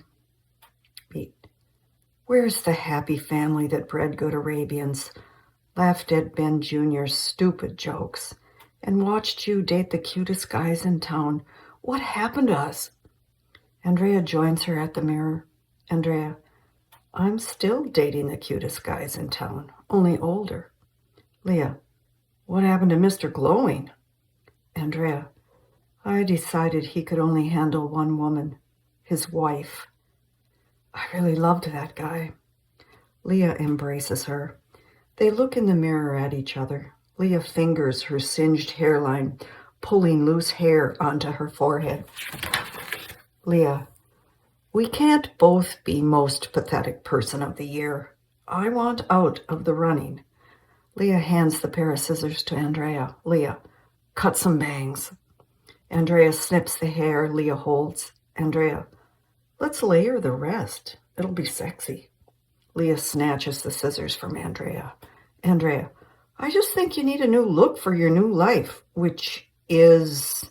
Leah, like, where am I going to live? Leah grabs a jug of wine from the refrigerator, pours herself a glass, and refills Andrea's. Leah, I took a job working for Dave at Four Seasons Arabians, room and board, and he'll let me keep Gina and Jesse. Andrea, is that what you want? Leah, no. I want the past, and it's gone. I lost it. Andrea, I've never seen you give up. Leah, it took the barn burning down to do it. I smelled the kernel on fire. Leah takes a drink of wine. Interior family living room day. Leah, amidst boxes, packs trophies and ribbons. Ben Jr. helps her. Through the windows, snow is falling. Ben Jr. It was a corporate buy. Mom's happy with the price. They want the farm to continue running as is. I gave them your number. Leah, that's just what I need. Some stockholders telling me what to do on my land. Leah picks up the box and adds it to the pile. Leah, can you store this stuff? Ben nods yes. She begins to pack another box. Ben Jr. If you need a place, you're welcome to move in with us. Leah, I got a place. He stops packing. Ben Jr. You're not the only one having a hard time with this. Leah, I know, but you got what you wanted, didn't you? Ben, nobody got what they wanted. Ben picks up his coat and leaves. The door slams shut. She kicks over the box of trophies. Exterior farmhouse, early evening. Leah walks back from the pasture to the house. Pieces of hay hang from her wool jacket. Mark Wellington drives up, gets out of his car. He's dressed in a suit and topcoat. Leah, don't you ever call first? Mark, there was no answer. Admit it. You're bored and glad to see me. Leah, half of that is true. She passes by him and enters the house. He follows. Interior kitchen. She takes off her jacket and boots. Leah, maybe you haven't noticed, but I'm fresh out of riding horses and I'm not taking in boarders. So what can I do for you? Mark, I'm sorry about the barn. And Carl, have you eaten? Leah, no. She looks at her jeans and then his suit. Mark, there's a place close that's okay. Leah, okay for what? Mark, okay for us. Interior West End Supper Club later. Leah walks through the swinging doors into the crowded bar, Mark behind her. Sam, busy behind the counter, spots her come in. He sets a beer in front of her the moment she sits on the bar stool. Mark stands next to her. Sam, what'll you have, mister? Mark, same as the lady and a menu. Sam leaves. Mark looks around the bar, then at Leah. Mark, nice place. You been here before? Leah, I used to work here. Sam sets the beer down in front of Mark, then leans on the counter in front of Leah. Sam, who's the new owner? Leah, some corporation. Sam, need a job? Leah, not tonight, Sam. Looks at Mark. This is Mark Wellington, a friend of Andrea's. Sam, Wellington? You related to, you own that big house on the island. How about if I get you folks a nice booth? Booth. Leah and Mark sit at a candlelit table eating a steak dinner. Music plays on the jukebox. Mark, you never answered Sam. Do you need a job? Leah, no, I'm training for 4-season Arabians. Mark observes her for a moment, then resumes eating. Mark, head trainer? Leah, more like head barn cleaner. Mark, would you like to be the head trainer? Leah, head trainer of what? Mark, Ryan Arabians. I bought it. Leah, you're a corporation? Mark shrugs. Leah, why'd you buy it? And why me? Mark, I wanted to, and you know what you're doing most of the time. Smiles.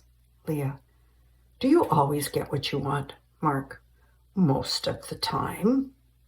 Greg, in kitchen whites, approaches, stopping in front of Leah. He glances at Mark. Greg, how's the steak? Mark, food's great.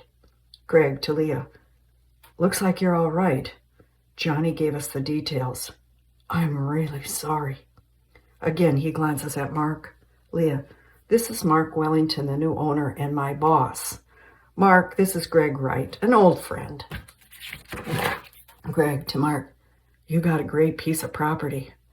I'll have to come by and take a look when you get the barn rebuilt. Mark, anytime. Greg looks down at Leah, who silently returns his gaze. He steps backwards. Greg, I better get back to work. You cut your hair. I like it. He turns and walks away. Leah watches him go. Mark, her. Mark, this is great news. I was afraid you'd turn the job down. Leah looks back at Mark, then cuts her steak. Interior Jeep, day. Leah enters a long fenced-lined driveway under a sign that reads Four Season Arabians. Snow covers the pastures. A modern house on the right and a larger pole barn on the left. She takes the fork in the drive to the barn. Interior barn. Dave works a filly and halter, teaching her the show stance. Leah walks down the aisle to them. Leah, she's beautiful. Dave, just got her in for training from Wisconsin. She's smart. She'll win. I thought you weren't starting work till next week. Leah, I can't take the job. I'm working for Wellington. He bought out Mom. Dave stops working. Dave, that guy moves fast. He's buddy-buddy with Chancellor at the Nationals, and the next thing I know, he owns Ryan's and you. For being the new kid in the barn, he sure found his way to the feed fast. Dave puts the filly back in her stall.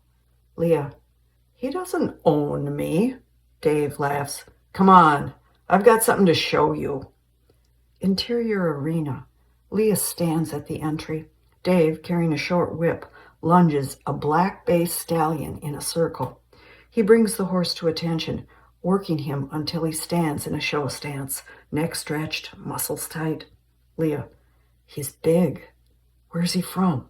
Dave, imported, straight Egyptian, 8 years old. He's in for halter training for next year. He rides English. Leah, don't get too whip-happy. Remember, somebody's got to climb on his back when you're done with the beauty contests. Dave releases the stallion. The horse races away, kicking his heels in the air, then prancing with dignity. Leah, what's his stud fee? Dave, $5,000. But after the show season, he'll be syndicated, and it'll be pricey. Leah, any foals in this country? Dave, the filly you just looked at. Leah, he's produced black. I think he's your stallion. Leah, $5,000 for an unproven show horse? Dad'd turn over in his grave. What's his name? Dave, L. Shaw. The stallion wrings his neck, then stops short in the center of the ring and calls to the mares in the barn. Leah walks up to the horse. He paws the ground, but allows her to touch him. Leah, where do I sign? Series of shots. Leah chips ice out of water buckets in the pasture, then pours steaming water into them. Mark and Leah look at building blueprints at the kitchen table. She shakes her head, points to the paper. They argue until he nods in agreement. She smiles. Leah puts up Christmas lights on a wreath on the door. Leah and Andrea talk and eat hamburgers at the West. Leah eats the pickles off Andrea's plate. Leah throws hay on the snow. She leans against the fence and watches the horses eat. Interior farmhouse night. Leah, in sweats, sits in the living room, reading by the fire. Christmas music from the radio is interrupted by a knock at the door. Dissolved to kitchen. Leah opens the door to Mark Wellington. He walks in. Leah, why knock? You own the place. Mark, good point. Get your coat. You're having Christmas dinner at my place. Leah, I can't. Andrea's coming. Mark, we're meeting Andrea. Interior Mark's car. Mark drives. Leah looks at the Christmas lights. Mark, did you find a horse to train for next season? Leah, you get the barn up and the horses will be there. B, whose idea was this Christmas get-together? Mark, Andrea wanted to surprise you. Leah, you're going to be the one surprised. She can't cook. Mark, Pauline is serving roast beef. Leah, who's Pauline? Mark, the woman in my life. Leah hesitates. I can't wait to meet her. Interior Mark's dining room. Mark and Leah enter. Andrea is seated at the table. A circular staircase winds upward. Leah, large windows show off the lighted yard and frozen lake. Pauline, in her 60s, rushes from the kitchen with a platter of roast beef, which she places on the table. Pauline to Mark. I said 6:30 sharp. Now you and Miss Leah sit down. I'll get the potatoes. Pauline scurries back to the kitchen. Mark. I own it, but she runs it. Dissolve to table. Leah, Mark, and Andrea have finished the meal. Leah. No fair. I had a right to know Pauline can cook like this. Pauline hurries from the kitchen. She's all business. Pauline. We'll have our pie, then open the presents. I know it's a VCR, but still need to look. Mark smiles and nods in agreement. Pauline leaves the room with a handful of dishes. Living room. Leah holds a beautifully wrapped gift on her lap. Pauline admires her unwrapped VCR. Pauline. The best part about Mr. Mark's gifts is that he pays someone to wrap them. He's the only one who does that for me. Mark, holding a snifter of brandy, watches comfortably seated next to Andrea on the couch. Andrea lifts a lavender cashmere sweater from a box wrapped similar to Leah's. Andrea. It's beautiful, Mark. I love the color. Now it's your turn. Den. Mark enters and immediately notices a watercolor of a sailboat above the baby grand piano. He crosses to the painting. Andrea follows. Leah remains at the entrance. Andrea. Say something. Mark. I'm impressed. Andrea. Now you can sail year around. You really like it? Leah's attention shifts from the painting to the massive desk and bookshelves. She relaxes against a closed door. The knob hits her in the back. Mark turns to Leah. Mark, we've got to keep her painting. Leah smiles and nods as she rubs her back. Andrea and Mark turn from the painting, ready to leave. As Andrea passes Leah, she looks at the closed door. Andrea to Mark. Give Leah the tour of the house. To Leah. There's a surprise at the top of that secret stairway. Mark. I think she's had enough surprises for one day. Andrea. You can never have too many surprises on Christmas. Leah. What's the surprise? Mark. Nothing. It's just Andrea's feeble attempt to play matchmaker. Mark follows Andrea out. Leah looks back at the door. Interior Mark's car night. Leah holds the gift from Mark on her lap. Mark drives. Mark. Work starts on the barn in a couple of weeks. It should be up in a month. Leah. Good. I know where to get a performance horse. We still need to decide where to breed the mares. Mark. After New Year's. Which reminds me, I need you to make an appearance at my New Year's Eve party. You'll be in charge of answering horse questions. Leah. Wait a minute. PR is your department. Your friends, your money, you schmooze. Mark. Come on. It's just a little party. Mark pulls into the driveway and stops the car. Leah opens the door. Leah. Thanks for the sweater. I didn't get you a gift. Mark. Come to the party and we're even. I'll pick you up at 9 o'clock. Leah. I'm busy. She gets out of the car and walks toward the house. Mark rolls down his window. Mark. 9 o'clock. Leah. I'm busy. Mark. 9 o'clock. Leah enters the house without responding. Interior Leah's Jeep day. Leah drives down a winding road. Dense woods on both sides. A fresh snowfall clinging to the trees. A small farmhouse and a large barn appear through the clearing. Interior barn. Leah looks down on an old man asleep on hay bales. A few days beard growth, bib overalls, a worn jacket, and a cowboy hat with ear flaps. The old man's eyes slowly open. Leah. I need something that can move. Size isn't important. Something really flashy. The old man sits up, hand to his bristled face, making her wait for his answer. Old man. I'm going to show you some trotting fools. Then I'm going to show you the horse you're going to buy. Series of shots. The old man points to different horses in the pasture. The old man trots a horse away from Leah. She leans over and assesses the legs. Leah picks up and inspects the horse's hoof. Interior arena. Danny Boy, a young gray horse, trots powerfully. Leah and the old man watch. Leah. Why'd they geld him? I'd have taken a look at a foal first. Old man. Neck too thick. Halter folks wouldn't know a performance champion if the goddamn thing bit him in the ass. Leah, champion? Old man, this boy is the best I got. It's like I told your pa when he bought that black mare. They don't move much better than this. Leah looks out the door to the pasture. Leah, how much for the chestnut mare with the 4 white socks? Old man, $2,000. I told you, girl, Danny boy's the best I got. Now give me the $6,000 and quit wasting my time. Leah continues to look at the mare in the pasture. Leah, she's sound? Any injuries? Old man, now you're making me mad. $5,000 and not a dime less. His full sister sold for 10. Leah, 38 cash. Old man, okay, 45. Leah eyes up Danny boy, still running loose. Leah, I'll pick him up in a month. Old man, you're as tough as your old man. Danny boy kicks his heels in the air. Interior bathroom night. Steam fills the room. Music blares from the radio. Leah, in the shower, hears a knock at the door.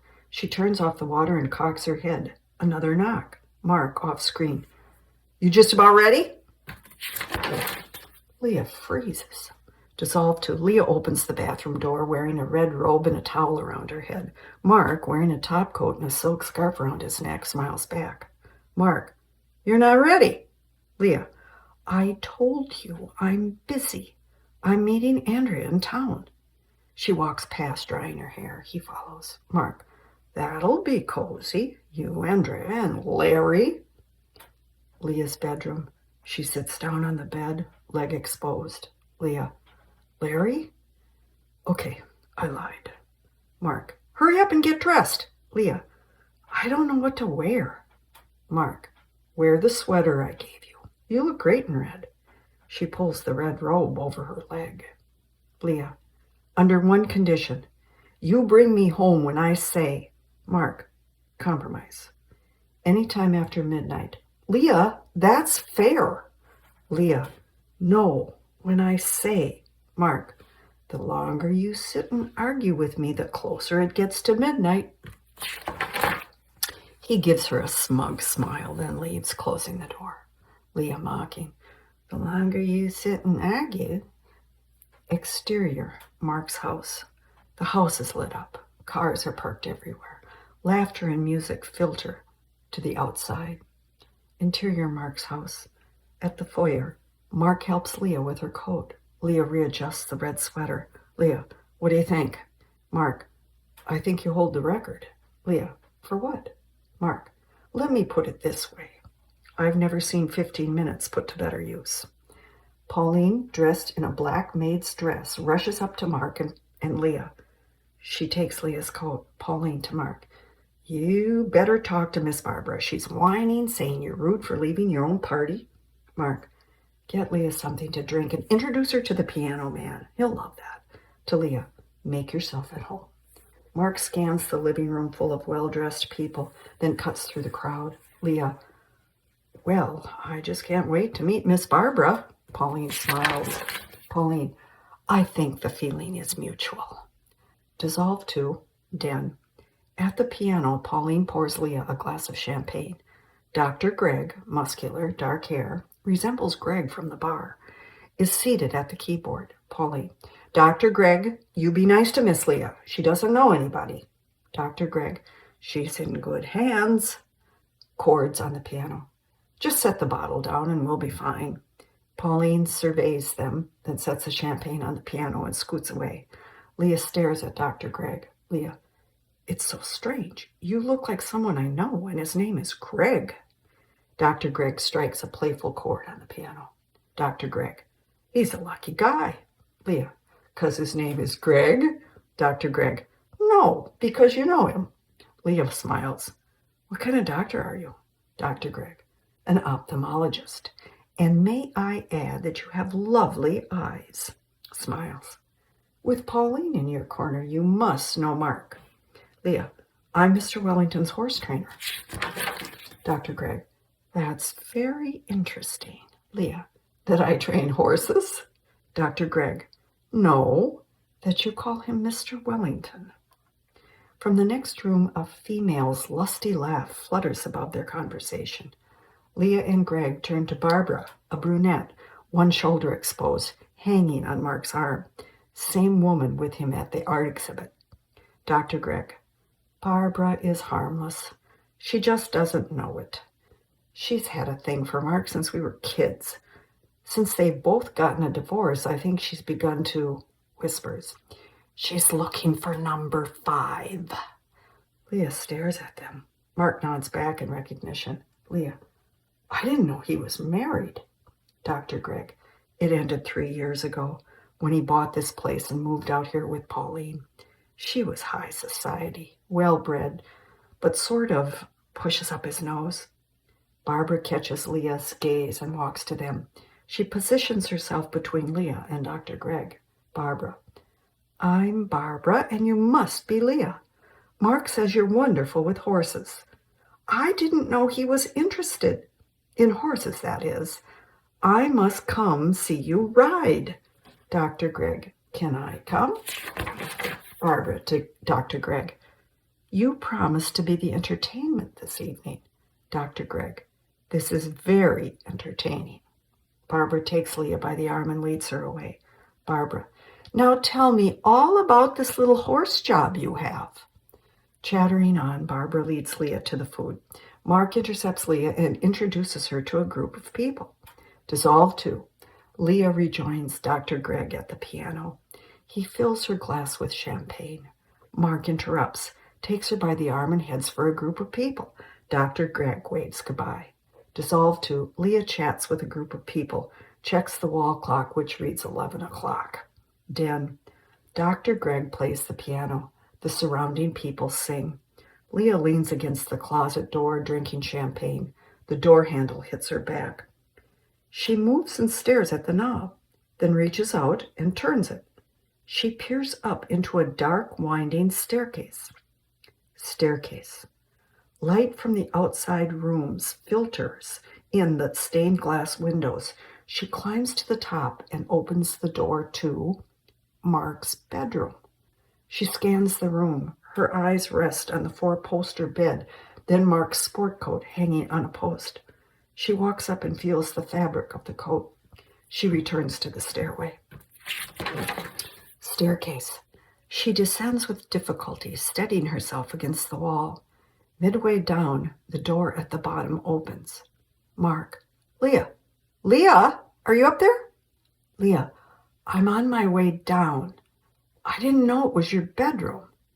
He climbs the stairs.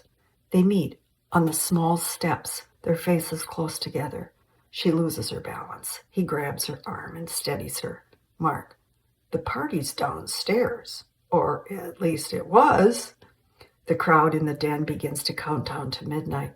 The crowd yells, Happy New Year, and the song, Auld Lang Syne, fills up the stairs. Mark brushes a few strands of hair from her face, then moves close to her lips and gently touches them with his. Mark, Happy New Year. She leans forward for another kiss. He pulls her close and gives her a long kiss. She follows his lips with hers as he pulls away. She leans against the wall. He's still holding on to her. Leah, I'm ready to go home. I'm real drunk. Mark, I know. She loses her footing and he catches her. Exterior barn day. Leah unloads feed sacks into a shell of a building, the beginning of stages of construction behind her. Mark trudges through the snow out to her. Mark, any problems with the construction, call me. Leah, yeah, okay. About that kiss on the stairway. Mark, 2 kisses. Leah stops working. Leah, I was drunk. I don't remember much. Mark, they were good. Leah, it shouldn't have happened. Mark, really? Well, then it won't happen again. Mark trudges back to his car. Exterior farm driveway day. Leah and Johnny unload Jessie from the trailer. Leah strokes her neck. Leah, you're home, girl. Leah leads her to a sprawling new barn. Exterior farm day. It's a sunny day. Snow is melting. Leah and Mark stand at the end of the driveway, assessing the new sign hung over the driveway entrance that reads Ryan Arabians. Leah, what'd Mom say? Mark, she said that it made sense since the mares are named Ryan's Lady, Ryan's Gal, Ryan's Jewel, Ryan's Girl, and you, Ryan's Daughter. He smiles. Leah walks up to the house. He follows. Leah, what'd she think about breeding the mares to Ibn Nailit? Mark, thought they'd cross well. Leah, she seemed happy. Mark, very, especially with Andrea staying a few weeks. You should go down and visit her before we get busy. Go visit your mother. Leah, we're busy now. I'm breaking Danny Boy out this week. I need to get Gina going under saddle before she thinks she's just a broodmare. Mark, who are you going to breed her to? Leah, El Shah, a straight Egyptian import, big horse. Mark, will he get you black? Leah, there's a chance. Either way, it should be a good foal. Mark, what's the stud fee? Leah, $5,000. Mark, that's a good chunk of change. Leah, I'm selling Jezzy. He stops and turns to her. Mark, sold. Leah, you're bailing me out. Mark, no, it's a good investment. From the way you talk, she's going to be one of the few good black mares around. He resumes walking to his car. Leah is stunned. She catches up to him as he gets in the car. Leah, I'll have the papers ready to sign when you get back from San Francisco. Mark, good. He starts the car and backs out. A dog runs up the driveway from the road, barking. Mark swerves, barely missing him. Leah calling, here, boy. The dog runs to her. Interior barn, arena, evening. Leah lunges Danny Boy on a long lead rope. The horse, saddled and bridled, is sweating from the workout. Johnny stands behind a low fence that separates them. Leah, thanks for coming. Boss man is out of town. First time on Danny's back, someone should be here to dial 911. She pulls Danny Boy toward her, pats his neck and calms him. Johnny walks to them. Leah, easy, easy boy. Good boy. Johnny, ready? Leah, yeah. I hope he still likes girls. Johnny holds Danny Boy as Leah climbs on. He walks the horse by the bridle until Leah motions to release. Danny Boy dances around with an occasional buck. Leah focuses on controlling him. Johnny returns to the fence. Mark, dressed in jeans, joins Johnny. With Danny Boy walking calmly, Leah pulls him to a stop. Johnny hurries to hold the horse as she dismounts. Leah, that's enough for a first lesson. Johnny, I'll put him away. Johnny takes the reins. Leah, thanks. Mark to Johnny, you seem to fit in. You want a job? Johnny, that'd be great. Mark, we'll work it out. Johnny smiles and whistles as he leads Danny Boy back to his stall. Leah rests next to Mark on the viewing rail. Leah, I can handle the place myself. Mark, not after the ad about training and boarding runs. Leah, ad? You can tell me stuff like this. I'm the manager. I may even agree with you. Mark, good. Maybe you'll agree with the horse I just bought. Interior stall. Leah reaches out to touch an alert yearling filly. Mark and Johnny watch them from the aisle. Leah, this is the filly I saw at Dave's. How'd you get her? Mark, I've been in Wisconsin for 2 days negotiating. They also own El Shah and want a crop of his foals out to your father's mares. I agreed to breed them next year. He better win in the ring. Leah hugs the filly's neck, then leaves the stall. She raises her fist in the air. Leah, I see blue ribbons. The dog jumps up and barks wildly from behind the end stall where he is enclosed. They all turn. Mark, that's the dog I almost hit. Leah lets the dog out. He jumps up on her, barking and wagging his tail. Leah, I've adopted him. He'll get kicked a few times before he learns not to mess with the big guys. But that's part of being new. Huh, Barney? Mark. Barney? Johnny grimaces and shakes his head. Johnny. She can't name worth crap. Interior West End Supper Club evening. Leah and Andrea sit at the bar eating burgers. Silence between them. Sam sets down 2 full glasses of beer. Sam. On the house. Sam takes the empties. Leah eats Andrea's pickles. Leah. Don't you think leaving the state is a bit dramatic? Just say goodbye, Larry. Andrea. I have. My problem is that I can say hello just as easily. For this breakup to be permanent, I need distance and a phone bill. Leah. I'm going to miss you. A lot. Andrea. Oh, I'll be back to see you and Mark collect some ribbons. How's it going with him? Leah. He's the boss. Andrea. Leah.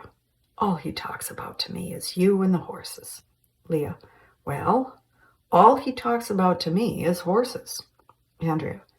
Perhaps if you thought about more than horses, he'd talk about more than horses. Pete. Are you still pining for Greg? Leah glances over to the kitchen door. Andrea follows her gaze. Leah. No, I just like the burgers here. Andrea. Really? I thought it was the pickles. Interior barn day. Johnny cleans stalls. Radio blares a rock tune. Barney watches, wagging his tail. Leah can be seen through the window riding Gina. Green grass. The telephone rings. Dissolved to.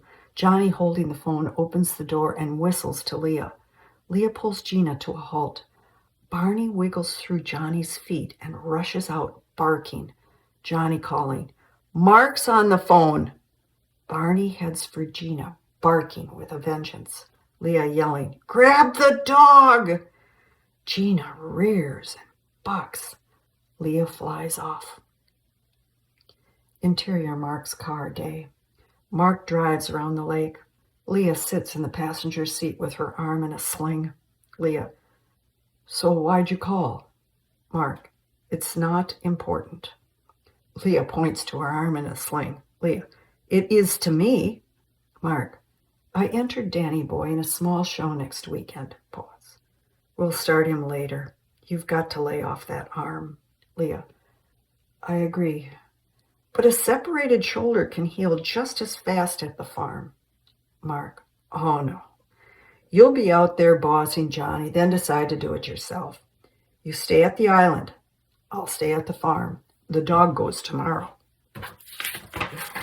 Leah, and what am I supposed to do? Mark, rest. Pauline will love the company. I'll come out and give you updates. Leah, maybe you're right. I could use a few days rest. Mark, try 30. The doctor's on my side. She turns her back to him and looks out the window. Leah, it wasn't Barney's fault. Mark, I'll tell his new owner. Interior Mark's kitchen, late morning. Pauline sits at the kitchen table reading the paper. Leah enters and pours herself a cup of coffee. Leah, I can't believe I slept till 10. Pauline, you hungry? Leah, starving. Leah opens the refrigerator. Pauline stops her and escorts her to a chair. Leah, I'm not crippled. Pauline, yes, you are. Mark will have my hide if I don't get you better. I'm the cook. Leah, this isn't going to work. I can't just sit around all day. Pauline, it gets easier. It's the looking busy that's tough. Exterior house day. Sailboats glide through the blue water and sky. Leah lounges on the lawn, reading. She throws the magazine down and gets up. Exterior lake night. Leah walks the shore, exercising her arm. Interior Mark's dining room, noon. Leah and Mark sit at the table. Pauline dishes up soup. Mark, good news. Johnny's working the filly and looking good. Dave took grand champion with El Shaw in Iowa. Leah, what about the mares? Mark, back from Chancellor's and the vet checked Gina in full. Leah, what about Barney? Mark, Johnny's dad wanted him to herd cows. Leah, I'm missing all the fun. I'll come out and just cut the grass, sitting on the mower. That's not strenuous. Pauline waits for his answer. He shoos her. She scurries back to the kitchen. Mark, no. You could pull that shoulder out again. Go visit your mom and Andrea. They'd love it. Leah, I'll think about it. Mark, oh, that friend of yours stopped by, that cook guy. Leah, Greg. Mark, right. Said to tell you he's sorry about your arm. I told him to call you. Maybe you should go do something with him. Leah stirs her soup. Pauline enters with a tray of sandwiches. Dissolved two. Pauline clears the empty sandwich tray. She strains to hear Mark and Leah's conversation at the front door. Front door. About to leave, Mark reaches in his pocket and hands Leah a credit card. Mark, go shopping. Buy a dress. I've never seen you in a dress. Leah, I've got knobby knees. Mark, then buy a long one. He smirks and descends the steps. Leah shuts the door. She fingers the credit card, sets it on the entry table, then changes her mind and puts it in her pocket. Interior Mark's porch evening. From the porch swing, Leah watches the sunset. Pauline, seated next to her, hand sews. Leah, what was Mark's wife like? Pauline, efficient, lovely, very lovely. Leah, why'd she leave him? Where is she? Pauline, I think she went back to Boston. Her family's there. Mark wanted the lake to be their home. She preferred downtown. Leah, that's it? Pauline, you know who to ask if you want to know more. It was a very sad day for Mr. Mark. Leah, how long have you known him? Pauline, I was there when he was born. Now that was a happy day. Leah continues to swing. Pauline goes back to her sewing. Leah, he's smart. Knows when to ask for help. I've learned that from him. Pauline, and where do you think he learned that? Leah smiles. Pauline, he could sell those horses tomorrow and my heart would break. Pauline, I don't think you need to worry. Leah, why is that? Pauline, he bought a pair of boots. Leah smiles. Pauline gets up from her chair and displays the blanket she was working on. Pauline, it's for my niece with a new baby. What do you think? Leah, she'll love it. Pauline, good. Now I'll be gone tomorrow. You want to come with? Leah, no, but I'll take a ride into town. Pauline picks up her sewing. Pauline, good night, Miss Leah. Leah, good night, Pauline. Pauline leaves. Leah looks out across the lake at the dull glow on the horizon. Exterior beauty shop day. Pauline stops the car. Leah gets out. Leah, have fun with the baby. I'll walk back. Pauline, see you tomorrow. I'm staying overnight. Leah nods and shuts the door. Pauline smiles. Interior beauty shop day. Leah's draped in the chair. The beautician combs her long hair. Beautician, what's the occasion? Leah, my birthday. The beautician picks up the scissors. Beautician, happy birthday. She cuts. Hair falls to the floor. Exterior island day. Leah, with a new haircut, walks down the road exercising her arm. A sudden downpour causes her to run back to the house. Interior Mark's house day. Leah carries a tray of food up the stairs. She passes Mark's room, pauses, then enters. She sits on his bed and eats. Sheets of rain blur her view of the lake. Interior Mark's den night. The telephone rings. Leah, wearing a robe and slippers, eagerly answers. Leah, hello? Pause. How'd you track me down? Interior house, Arizona, night. Margaret sits on a patio talking on the phone. The sun is setting. Intercut with Leah. Margaret, I called the farm. Mark told me. Now how's your shoulder? Leah, I'll be back in the saddle next week. I should have called, but I didn't want to worry you. How are you? Margaret, fine. Andrea sends her love. She found a shop to sell her watercolors. Ben's coming with the boys next week. I wish we were together tonight. It's my baby's birthday. Leah, we'd have cake. Margaret, chocolate cake with chocolate frosting. Leah, that was Daddy's favorite too. Margaret, good memories. But it's time we both make new ones. Leah, I'm trying, Mom. Margaret, Leah, honey, I miss you. Leah, come up for the show season. Margaret, maybe. Give Mark my love and you be careful. Leah, I will. Bye, Mom. I love you. Margaret, happy birthday, Leah dear. Leah holds the phone. The dial tone hums. She's just about to hang up, but dials. The phone rings through. Recorder, filtered, Greg's voice. It's either too early or too late, so leave a message. Brunette, filtered. Don't hang up. We're here. The party is still on. Hello? Hello? Greg, filtered. Give me the phone. Hello? Leah hangs up. She turns to the liquor cabinet. Interior Mark's house, Leah's bedroom night. In the dark, at the window, Leah looks at the moonlit lake, sipping a drink. Waves blanket the shore. Mark's car drives up. He gets out with an armful of clothes and his briefcase. She hears him enter and climb the stairs. The door to his bedroom closes. Silence, except for the waves. Hallway. She approaches his room. She waits at the door, then taps on the door. Mark, off screen. Come in. She enters. Mark's bedroom. Mark, bare-chested, in bed with his briefcase open, reads papers. He's surprised to see her. Mark, your hair looks great. I hope you used the credit card. She pats her hair self-consciously and nods. Leah, thanks. I didn't mean to disturb you, but is everything okay? Mark, everything's fine. I have to go to San Francisco early and I ran out of clothes. Pauline knew. She didn't tell you? Leah shakes her head. She sets down his papers. Mark, I hope I didn't frighten you. Leah, oh, no. I just thought maybe the farm was, well, good night. She turns to leave. He notices her bare ankles. Mark, wait. I've got something for you. She turns back. He reaches in his briefcase and hands her an envelope. Mark, happy birthday. Your mother told me. Leah walks to the bed, takes the envelope, and slowly opens it. She pulls the paper to her face, hiding her expression, then relaxes to her knees on the floor next to his bed. Leah, I can't take this. You paid for her. Jessie's yours. Mark, I never changed the ownership. Just say thank you.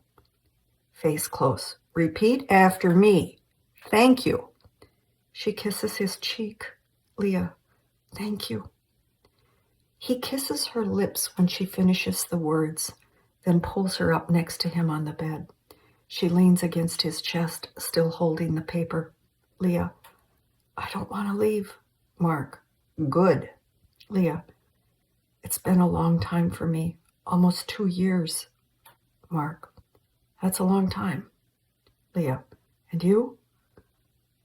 Only if you want to answer. Mark, I haven't slept with a woman since I met you. Leah, since the 4th of July at the yacht club? Mark, well, right about in there. Leah laughs and hugs him. Leah, I like a candle lit. Mark, 1 candle coming up. Dissolve 2. Leah lights the candle, then takes off her robe, her body silhouetted on the wall. Dissolve 2. Mark and Leah are in bed, entwined in each other's arms.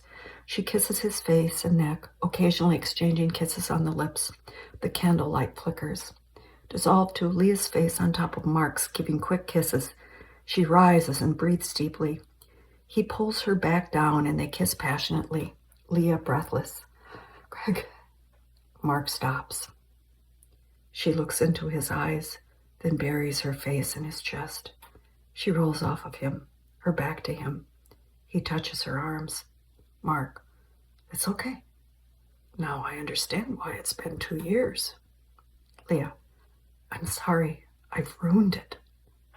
Mark tucks Leah's body next to his and kisses the back of her neck.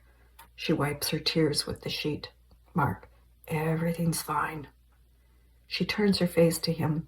They kiss. The candle flickers. Dissolve to the pillows, abandoned. The rhythmic, heavy breathing of lovemaking off screen. A sigh is followed by silence.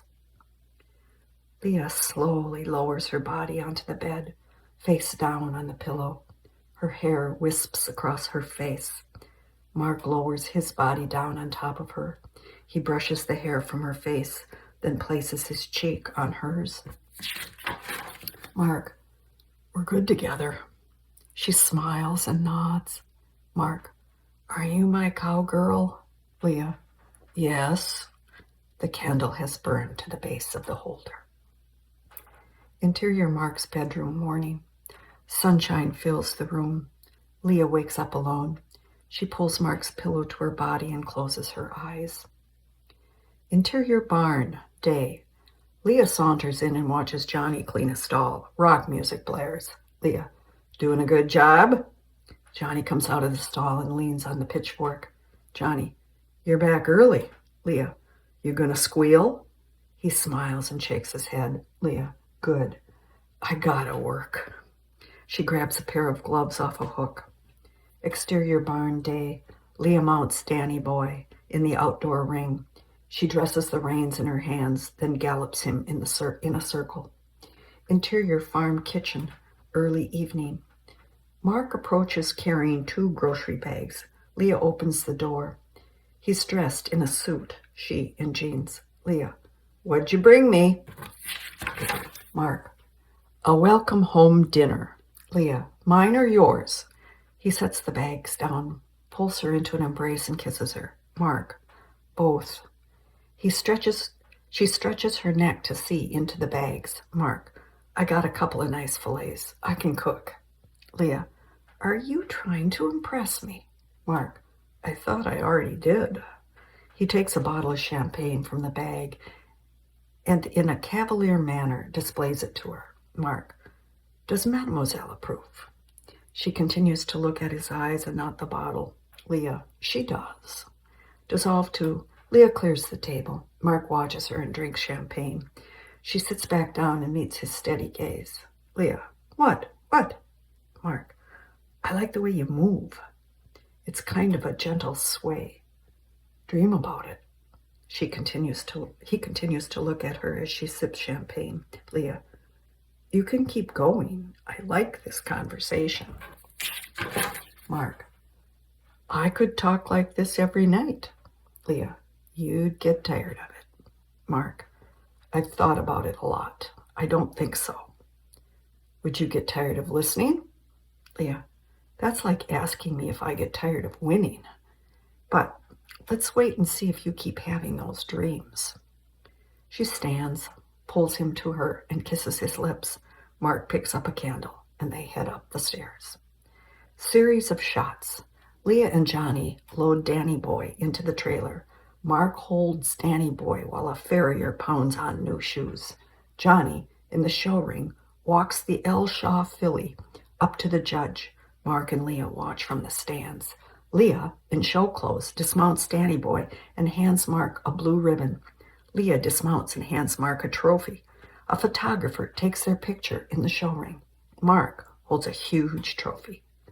Interior barn, day. Leah pitches manure from a stall into a spreader. Mark, dressed in a suit, watches. Mark, upset. Why not the Nationals? He took the region. Isn't that the next step? Leah, it can be. She puts her pitchfork down and grabs a bucket of lye. Mark, we've got a good shot at top 10. Leah, maybe. He's only 3. Give us another year. Don't make him just a top 10. Let him be the national champion. That's what you want. She sprinkles lye on the ground. He watches, thinking. Mark, are you sure you're right? Leah, are you sure you want a champion? They nod their heads simultaneously and laugh. Mark, when are we going to own all this together? She picks up the pitchfork and goes to the next stall. Mark follows her. Leah, I don't know. Mark, you must like me watching you work. Leah smiles. I guess I must. She pitches manure into the spreader, barely missing him. He jerks back, almost tripping. She laughs. Exterior farm day. The driveway in the house with the new barn in the background, horses in the pasture, the leaves turning colors, dissolve too. Driveway, trees barren, the snow piled high, the wind blowing, dissolve too. Driveway, icicles and snow melting, patches of brown grass appear through the mounds of snow. Mark drives in and parks. Leah stands in the paddock watching Gina. She claps her hands. The mare runs. Mark approaches. Leah puts her arms around him and leans her head on his shoulder. Leah, she's bagging up. It won't be long. Mark, come on. I'll help you do chores, and we'll go out for a bite to eat and some music. She kisses his shoulder. Leah, a real date? He pulls her close.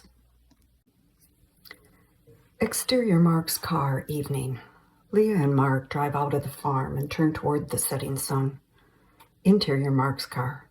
He takes the turn into the West End Supper Club. Leah, I thought maybe live music. Mark, Sam's been asking about you. He gets out of the car. She moves slowly. He opens the door for her, takes her hand. Interior bar. Leah sits on a bar stool. Mark stands next to her, beer in front of them. Sam is busy with a customer. Mark, come on. There's a song I want you to hear. He takes her hand and spins her off the stool. Mark pushes buttons on the jukebox. The song Old Flame by Alabama comes through the speakers. Leah looks into Mark's eyes, staring back at her. Leah, are you trying to make a point? Mark, yeah. She glances at Greg seated at a table, drinking, watching. Leah, you know, I might think about him till the day I die. Mark, I might think about you till the day I die. Leah breathes deeply. Why isn't this easy? Mark, if it was easy, we wouldn't be here. Just go finish it.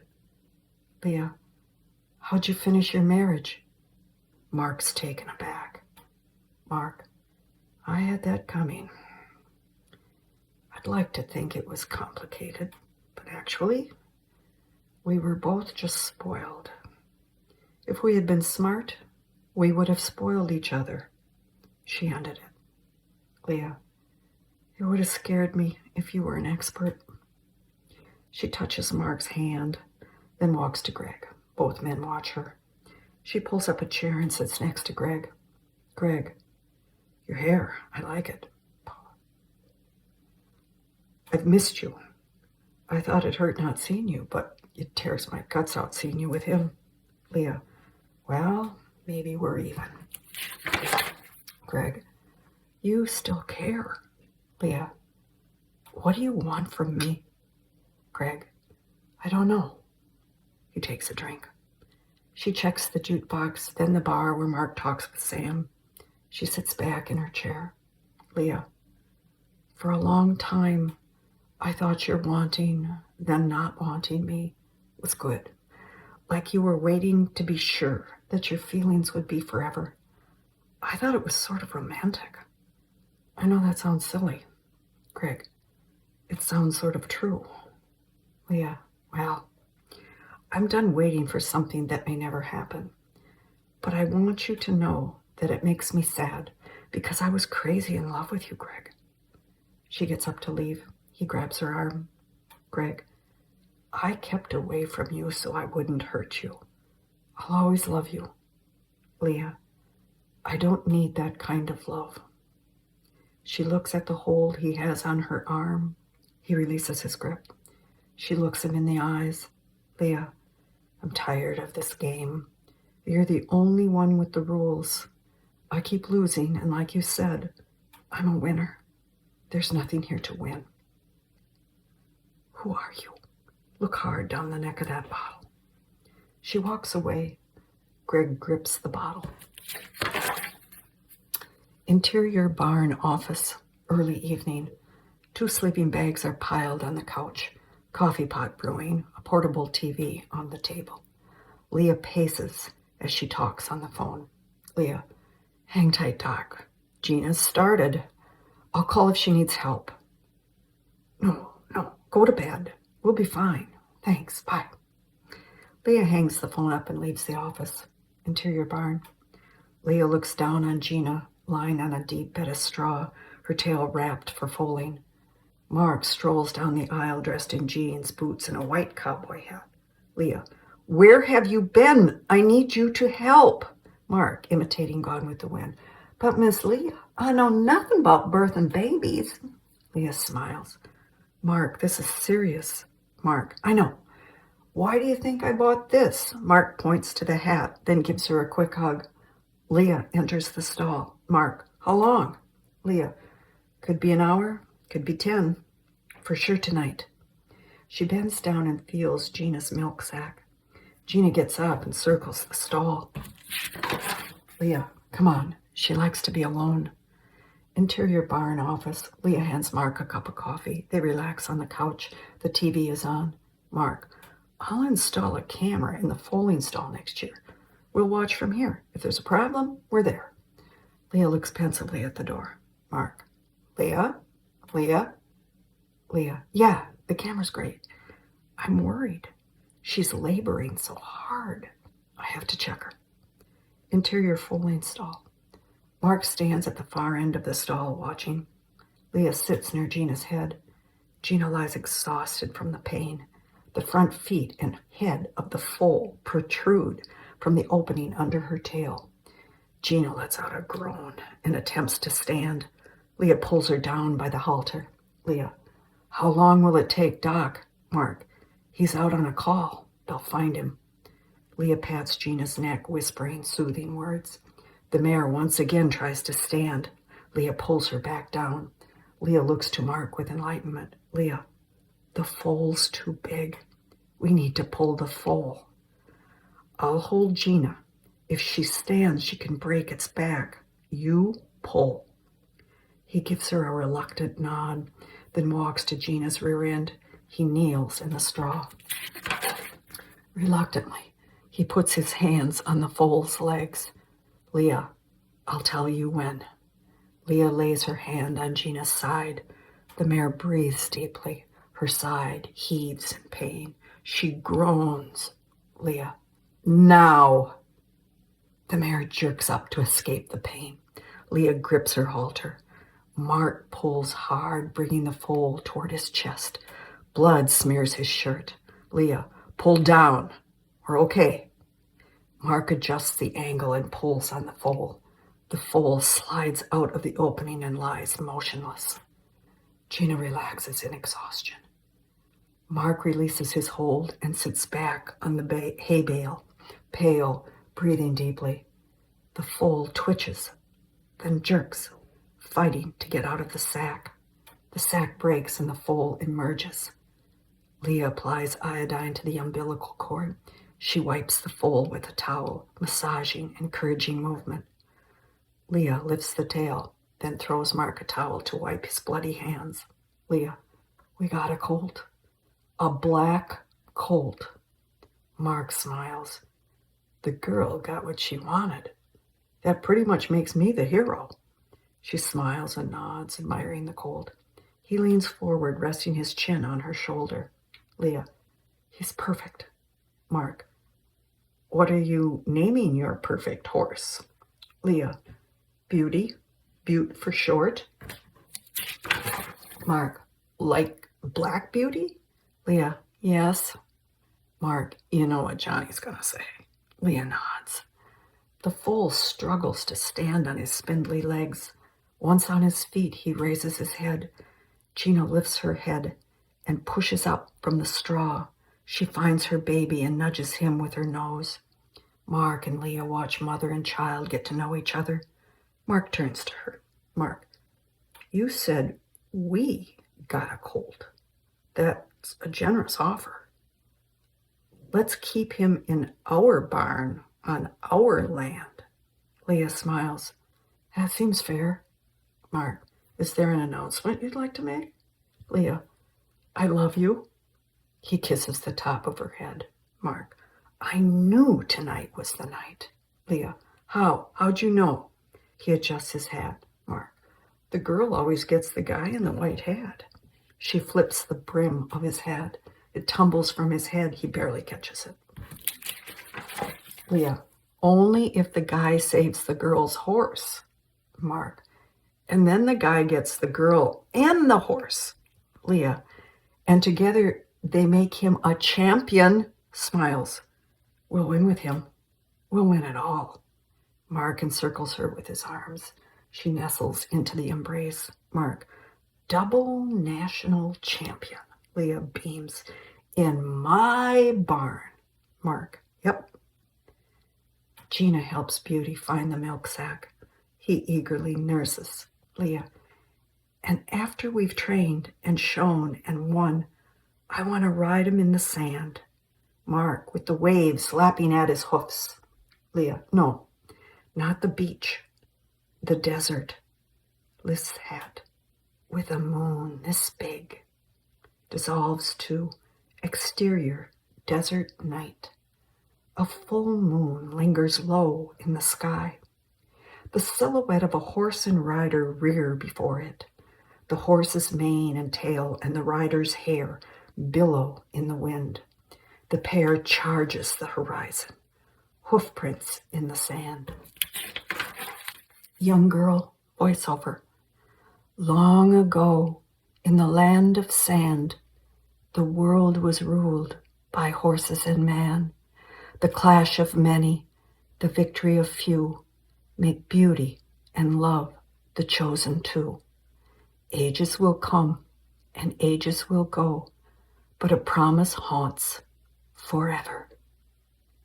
A whoosh of wind whips the sand into a frenzy and dissolves the hoofprints. Fade out, the end.